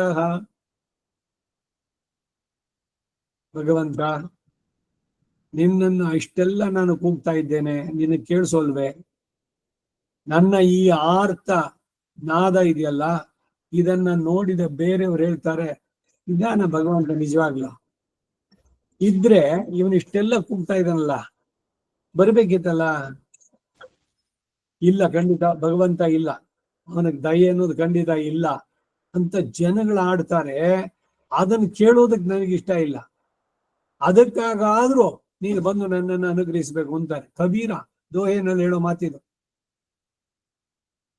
ಇನ್ನು ನೀನು ತಡ ಮಾಡಿದ್ರೆ ಈ ಶರೀರದಲ್ಲಿ ಈ ಆತ್ಮ ಇರೋದಿಲ್ಲ, ನನಗೇನು ಬೇಕಿಲ್ಲ. ಇಲ್ಲಿ ಅನ್ನ ಸೇರದು, ನಿದ್ದೆ ಬಾರದು, ನಿನ್ನಲ್ಲೇ ಪೂರ್ಣವಾಗಿ ಹತ್ತು ಕರೆದು ಎಷ್ಟೆಲ್ಲ ಗೋಳಿಡ್ತಾ ಇದ್ದೇನೆ. ನನ್ನ ಕೂಗು ಅರಣ್ಯ ರೋದನವಾಗದಿರಲಿ. ಏನು ಅರಣ್ಯ ರೋದನ ಅಂದ್ರೆ, ಕಾಡಿನಲ್ಲಿ ಯಾರೋ ಒಬ್ರು ಓ ಅಂತ ಅಳಿದ್ರೆ ಹತ್ರ ಯಾರಿಗೆ ಕೇಳಿಸುತ್ತಲ್ಲಿ? ಹಾಗೆ ನನ್ನ ಕೂಗು ನೀನು ಕೇಳಿಸಲಿಲ್ಲವೇ? ಅವನನ್ನ ಅಷ್ಟು ಬಗೆ ಬಗೆಯಾಗಿ ಪ್ರಾರ್ಥಿಸಿ, ತೀವ್ರವಾದಂತಹ ಪ್ರಾರ್ಥನೆ, ಆ ತೀವ್ರತೆ ಅದು ಬರಬೇಕು.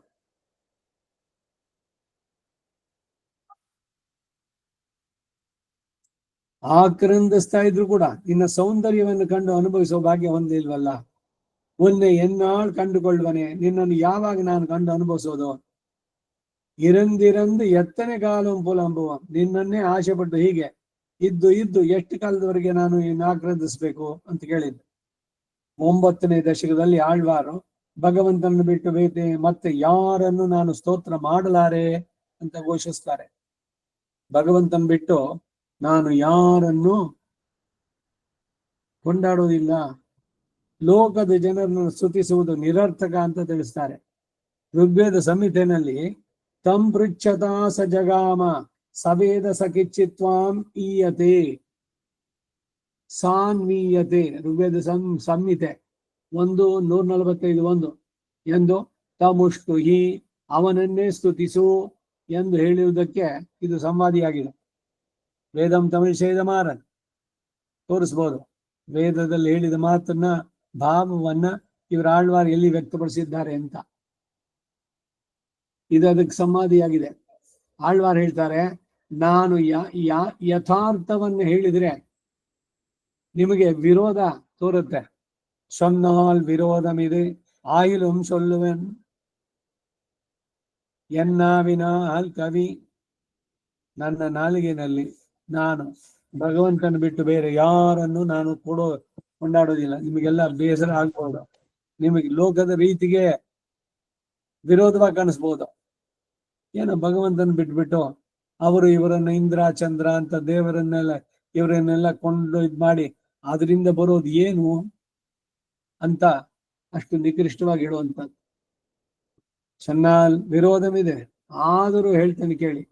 ವೆಂಕಟಾದ್ರಿಯಲ್ಲಿ ನಿಂತು ನನಗೆ ಸ್ತೋತ್ರಾರ್ಹನಾಗಿರುವಂತ ನನ್ನ ಸ್ವಾಮಿಯನ್ನ ನನ್ನ ಕವಿತೆಗೆ ವಿಷಯವಾಗಿ ಹೊಂದಿರುವಾಗ ನನ್ನ ಕವಿತ್ವವನ್ನ ಇತರ ವಿಷಯಗಳಿಗೆ ನಾನು ವಿನಿಯೋಗಿಸೋದಿಲ್ಲ, ಬೇರೆ ಯಾರನ್ನು ಕೊಂಡಾಡೋದಿಲ್ಲ ಅಂತ. ಎನ್ನಾಮದು ಎತ್ತೈ ನಾಳೈಕ್ಕೆ போதும் புலவீர்கள் மன்னா மனுஷரை பாடி படைக்கும் பெரும் பொருள் மன்னார் மணிமுடி விண்ணவர் தாதையை பாடினால் தன்னாகவே கொண்டு ಜನ್ಮಂ ಶಯ್ಯಾಮಯಂ ಕೊಳ್ಳುಮೇ. ಹೇ ವಿಶೇಷಜ್ಞರೇ, ಅಸ್ಥಿರರಾದ ಮನುಷ್ಯರನ್ನ ಸ್ತೋತ್ರ ಮಾಡಿ ನೀವು ಸಂಪಾದಿಸುವಂತಹ ಮಹಾಪುರುಷ ತಾನೇ ಏನು? ಯಾವುದೂ ಇಲ್ಲ. ಹಾಗೆ ಪಡೆದ್ರೆ ಅದು ಎಷ್ಟು ದಿವಸಕ್ಕೆ ನಿಮಗೆ ಸಾಕಾಗತ್ತೆ?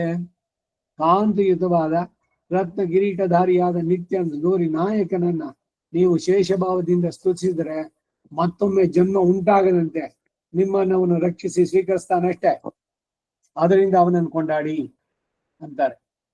ಅಪರಿಚ್ಛಿನ್ನವಾದ ದಾತೃತ್ವವನ್ನ, ಅದರಿಂದ ಉಂಟಾಗುವ ದಾನ ಕೀರ್ತಿಯನ್ನ ಹೊಂದಿದವನು, ಅದ್ವಿತೀಯವಾದ ಸಹಸ್ರನಾಮಗಳನ್ನು ಉಳ್ಳವನು ಆದಂತಹ ಸ್ವಾಮಿಯನ್ನು ಬಿಟ್ಟು ಬೇರೆ ಕ್ಷುದ್ರನನ್ನು ಉದ್ದೇಶಿಸಿ ಮೇಘದಂತೆ ಉದಾರವಾದ ಕೊಡುಗೆ ಉಳ್ಳವನು, ಪರ್ವತ ಸದೃಶವಾದ ಬಾಹುಳ್ಳವನು ಎಂದೆಂದು ಹಚ್ಚ ಹುಸಿಯ ನುಡಿಗಳನ್ನ ಆಡಲು ನಾನು ಶಕ್ತನಲ್ಲ. ಯಾರೋ ಮಿನಿಸ್ಟರ್ ಬಂದಿದ್ದಾರೆ, ಅವರನ್ನು ಸ್ವಾಗತಿಸಬೇಕು. ಅವನಿಗೆ ಇಲ್ಲದ್ದೆಲ್ಲ ಬೆರಡುಗಳನ್ನೆಲ್ಲ ಕೊಟ್ಟು ಆಪದ್ ಬಾಂಧವ, ಬಡವರ ಕಾಮಧೇನು, ಏನೇನೇನು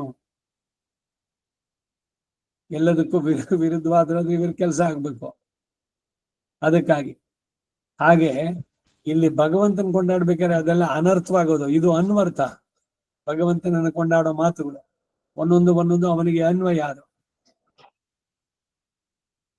ಅದರಿಂದ ಅಂತಹ ಸುಳ್ಳು ಮಾತುಗಳನ್ನು ಆಡಲು ನಾನು ಶಕ್ತನಲ್ಲ. 2:9 ಆಳ್ವಾರವರು ಈ ದಶಕದಲ್ಲಿ ತಮ್ಮ ಸ್ತುತಿ ಭಗವಂತನೊಬ್ಬನಿಗೇ ಸಲ್ಲೋದು, ಇನ್ಯಾರಿಗೂ ಅಲ್ಲ ಅಂತ ಹೇಳ್ತಾರೆ. 10ನೇ ದಶಕದಲ್ಲಿ ಆಳ್ವಾರವರು ಸರ್ವೇಶ್ವರನ ಸ್ತುತಿಯಿಂದ ಸರ್ವ ವಿರೋಧಿಗಳು ಕಳೆದು ಹೋಗಿ ತಮಗೆ ಸರ್ವಾಭೀಷ್ಟ ಸಿದ್ಧಿ ಆಯಿತು ಅಂತ ಹೇಳಿ ತಮ್ಮ ದುಃಖಗಳಿಂದಲೂ ಆಯಾಸದಿಂದಲೂ ಅಶಕ್ತಿಯಿಂದಲೂ ಪಾರಾದದ್ದನ್ನ ಹೇಳಿಕೊಂಡು ಸಮಾಧಾನ ಪಡ್ತಾರೆ. ನ ಕಿಂಚಿತ್ ದುಃಖಂ ಮಮ, ಭಗವಂತನ ಕೊಂಡಾಡದ ಮೇಲೆ ನನಗೆ ಇನ್ಯಾವ ದುಃಖ ಅಂತ ಅನುಸಂಧಾನ ಮಾಡುತ್ತಾ ಸಂತುಷ್ಟ ಅಂತರಂಗರಾಗ್ತಾರೆ. அல்லலிலின்பம் அளவிருந்து எங்கும் அழகு அமர் சூழொளியன் அல்லி மலர் மகள்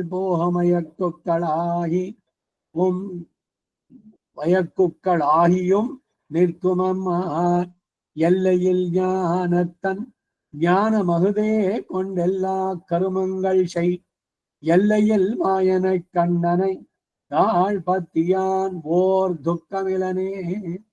ಎಲ್ಲ ಕರ್ಮಗಳನ್ನ ಅವನಿಗಾಗಿ ಅಂತ ಮಾಡು ಅಂತಾರೆ. ನಿರತಿಶಯವಾದ ಆನಂದಮಯನು, ಸೌಂದರ್ಯ ಲಾವಣ್ಯಾದಿ ಗುಣ ಪರಿಪೂರ್ಣನು, ಲಕ್ಷ್ಮೀ ವಲ್ಲಭನು, ಲಕ್ಷ್ಮೀ ದೇವಿಯ ಸಂಶ್ಲೇಷದಿಂದ ಉಂಟಾದಂತಹ ಆನಂದ ಮೋಹವಶ್ಯನು, ಸಂಕಲ್ಪ ಮಾತ್ರದಿಂದಲೇ ಸಕಲ ಲೋಕಗಳನ್ನು ನಿರ್ವಹಿಸುವನು ಆದಂತಹ ಮಾಯಾ ಚೇಷ್ಟಿತನಾದ ಶ್ರೀಕೃಷ್ಣ ಪಾದಗಳನ್ನು ಆಶ್ರಯಿಸಿರುವ ನಮಗೆ ಒಂದು ದುಃಖನೂ ಇಲ್ಲ. No regrets. ನನ್ನ ಬಾಳಿನಲ್ಲಿ ಅದನ್ನ ಸಾಧಿಸ್ಬೇಕಿತ್ತು, ಇದನ್ನ ಸಾಧಿಸ್ಬೇಕಾಗಿತ್ತು, ಅದ್ ಮಾಡ್ಬೇಕು, ಏನು ಇಲ್ಲ, ಎಲ್ಲ ಚೆನ್ನಾಗಾಯ್ತು. ಯಾವುದಕ್ಕೂ ಪಶ್ಚಾತ್ತಾಪ ಅನ್ನೋದೇ ಇಲ್ಲ. ಅವನ ಕೃಪೆ ನನ್ನ ಮೇಲೆ ಉಂಟಾಗಿದೆ, ಸಾಕಿದು ಅಂತ ಹೇಳುವಂತದ್ದು. ಈ ಶತಕದಲ್ಲಿ ನಿಮ್ಮಾಳ್ವಾರವರು ವಿಶಿಷ್ಟಾದ್ವೈತ ಸಿದ್ಧಾಂತದ ಪ್ರಮುಖ ಪ್ರಮೇಯ ಅಂಶಗಳನ್ನ ಖಚಿತವಾಗಿ ಪ್ರತಿಪಾದಿಸಿದ್ದಾರೆ. ಮುಂದೆ ಬಂದ ಆಚಾರ್ಯಗಳು ಸಿದ್ಧಾಂತವನ್ನು ಪ್ರತಿಪಾದಿಸುವಾಗ ಈ ಸೂಕ್ತಿಗಳಿಂದ ಸ್ಫೂರ್ತಿಯನ್ನು ಪಡೆದರು. ತತ್ವ ನಿರೂಪಣೆಯಲ್ಲಿ ಅತ್ಯಂತ ಪ್ರಧಾನವಾದಂತಹ ಸಾಮಾನಾಧಿಕರಣ್ಯ ಸೂತ್ರ 4ನೇ ದಶಕದಲ್ಲಿ ಕಂಡು ಬರುತ್ತೆ. ಶರೀರಿ ಭಾವಿದ ಪ್ರತಿಪಾದನೆ ಇಲ್ಲಿದೆ. ಭಗವಂತನಿಗೆ ತನ್ನದೇ ಆದಂತಹ ದಿವ್ಯ ರೂಪ ಉಂಟು ಅನ್ನೋದನ್ನ 1ನೇ ದಶಕ ಅದರಲ್ಲಿ ಪ್ರತಿಪಾದಿಸಿ ಅವನು ಭುವನ ಸುಂದರ ಅಂತ ಹೇಳ್ತಾರೆ. ಜಗದ ಅಂತರ್ಂತನಾಗಿದ್ದು ಕೂಡ ಅವನಿಗೆ ಜಗತ್ತಿನ ದೋಷ ಸ್ಪರ್ಶ ಇಲ್ಲದವನು, ಸಕಲೇತರ ವಿಲಕ್ಷಣ, ಅಖಿಲ ಹೀಯ ಪ್ರತ್ಯನೀಕ. ಆಳ್ವಾರವರು ನಿರೂಪಿಸೋದು ಸರ್ವಂ ಖಲು ಇದಂ ಬ್ರಹ್ಮ ಎಂಬಂತೆ ಅವನು ಎಲ್ಲವೂ ಆಗಿದ್ರು ಕೂಡ ಆಯಾ ವಸ್ತುಗಳ ದೋಷಗಳಿಂದ ಅಸಂಸ್ಪೃಷ್ಟನಾಗಿ ಅಂದ್ರೆ ದೋಷ ಲೇಪದಂತೆ ಮೆಟ್ಕೊಳ್ಳದಂತೆ ಅದಕ್ಕೆ ತನ್ನದೇ ಆದ ಸ್ವರೂಪದಲ್ಲಿ ಇದ್ದಾನೆ. ಕೈಂಕರ್ಯವು ಪರಮ ಪುರುಷಾರ್ಥ ಅನ್ನೋದನ್ನ 3ನೇ ಶತಕ, ಭಗವಂತನ ಅರ್ಚಾವತಾರಿಯಾಗಿ ಸುಲಭನಾಗಿದ್ದಾನೆ ಅಂತ ಅನ್ನೋದನ್ನ 6ನೇ ಶತಕದಲ್ಲಿ, ಅವನು ಶರಣಾಗತಿ ಮಾಡುವುದೇ ಪರಮ ಪ್ರಾಪ್ತಿಗೆ ಉಪಾಯ ಅನ್ನೋದನ್ನ ಭಗವತ್ ಶೇಷತ್ವ ಭಾಗವತ ಶೇಷತ್ವ ಪರ್ಯಂತವಾಗಿ ಅದು ಪರ್ಯವಸಾನ ಆಗಬೇಕು ಅನ್ನೋದನ್ನ ಭಗವಂತನೇ ನಾವು ಸ್ತುತಿಸೋದು ನಮಗೆ ತಕ್ಕದೆಂಬುದನ್ನ, ಅದಕ್ಕಾಗಿ ದೇಹಾತ್ಮ ಅಭಿಮಾನವನ್ನು ತೊರೆದು ಅವನನ್ನು ಭಜಿಸಬೇಕು ಅಂತ ಆಳ್ವಾರ್ ಅವರು ಈ ಶತಕದಲ್ಲಿ ಉಪದೇಶಿಸ್ತಾರೆ. ತತ್ವ ಹಿತ ಪುರುಷಾರ್ಥಗಳ ಸ್ವರೂಪವನ್ನ ರಸಮಯವಾದ ಶ್ರೀಸೂಕ್ತಿಗಳಿಂದ ಆಳ್ವಾರ್ ಅವರು ಅತ್ಯಂತ ಮಂಜುಳವಾಗಿ ಇಲ್ಲಿ ಪ್ರತಿಪಾದಿಸ್ತಾರೆ. ತತ್ವ ದೃಷ್ಟಿಯಿಂದ ಈ ಶತಕ ಅತ್ಯಂತ ಘನಿಷ್ಠವಾಗಿದೆ. ಕನಿಷ್ಠ ಅಲ್ಲ, ಅದಕ್ಕೆ ವಿರುದ್ಧವಾದ ಕನಿಷ್ಠ, ಅಷ್ಟು ಸುಂದರವಾಗಿದೆ. 36,000 ಪಡಿ ವ್ಯಾಖ್ಯಾನ ಅತ್ಯಂತ ರಸಮಯವಾಗಿ ಸಕಲ ಶಾಸ್ತ್ರಾರ್ಥಗಳನ್ನ ಲಲಿತವಾಗಿ ವಿವೇಚಿಸಿದೆ. ಇದನ್ನ ಅಧ್ಯಯನ ಮಾಡಿ ನಾವು ಧನ್ಯರಾಗಬೇಕು. ಇಷ್ಟೆಲ್ಲ ಅರಿಕೆ ಯಾರ್ದು ಅಂದ್ರೆ ಡಾಕ್ಟರ್ NS ಅನಂತರಂಗಾಚಾರ್ಯ ಅವರು ಈ ಕೆಲಸ ಅದನ್ನು ಅವ್ರು ನಡೆಸಿದ್ರು. ಇದಿಷ್ಟಾಗಿ ಶ್ರೀಮತೆ ರಾಮಾನುಜಾಯ ನಮಃ. ಆಳ್ವಾರ್ ತಿರುವಡಿಗಳೇ ಶರಣಂ, ಎಂಬೆರುಮಾನಾರ್ ತಿರುವಡಿಗಳೇ ಶರಣಂ, ஜிஆர் திருவடிகளே ಶರಣಂ. ಭಗವದ್ ವಿಷಯಂ 3ஆம் பத்து ಮೊದಲ ತಿರುವಾಯ್ಮೊಳಿ. ಆರಂಭದ ಇಂಟ್ರೊಡಕ್ಷನ್ ಆ ಜಾಗದಲ್ಲಿ ನಿಲ್ಸ್ಕೊಂಡಿರೋಣ. ಮುಂದಿನ ವಾರ ಅದನ್ನ ಮುಂದುವರಿಸೋಣ. ನಾಳೆ ದಿವಸ ಭಗವದ್ಗೀತೆ ಉಪನ್ಯಾಸ ಇರೋದಿಲ್ಲ, 4ರಿಂದ 5ವರೆ. ನಾಡಿದ್ದು ಸೇರೋಣ, ಭಾನುವಾರ ದಿವಸ ಮತ್ತೆ ಸೇರೋಣ. ಸರ್ವಂ ಶ್ರೀ ವಾಸುದೇವಾರ್ಪಣಮಸ್ತು. ನಮಸ್ಕಾರ. ನಮಸ್ಕಾರ.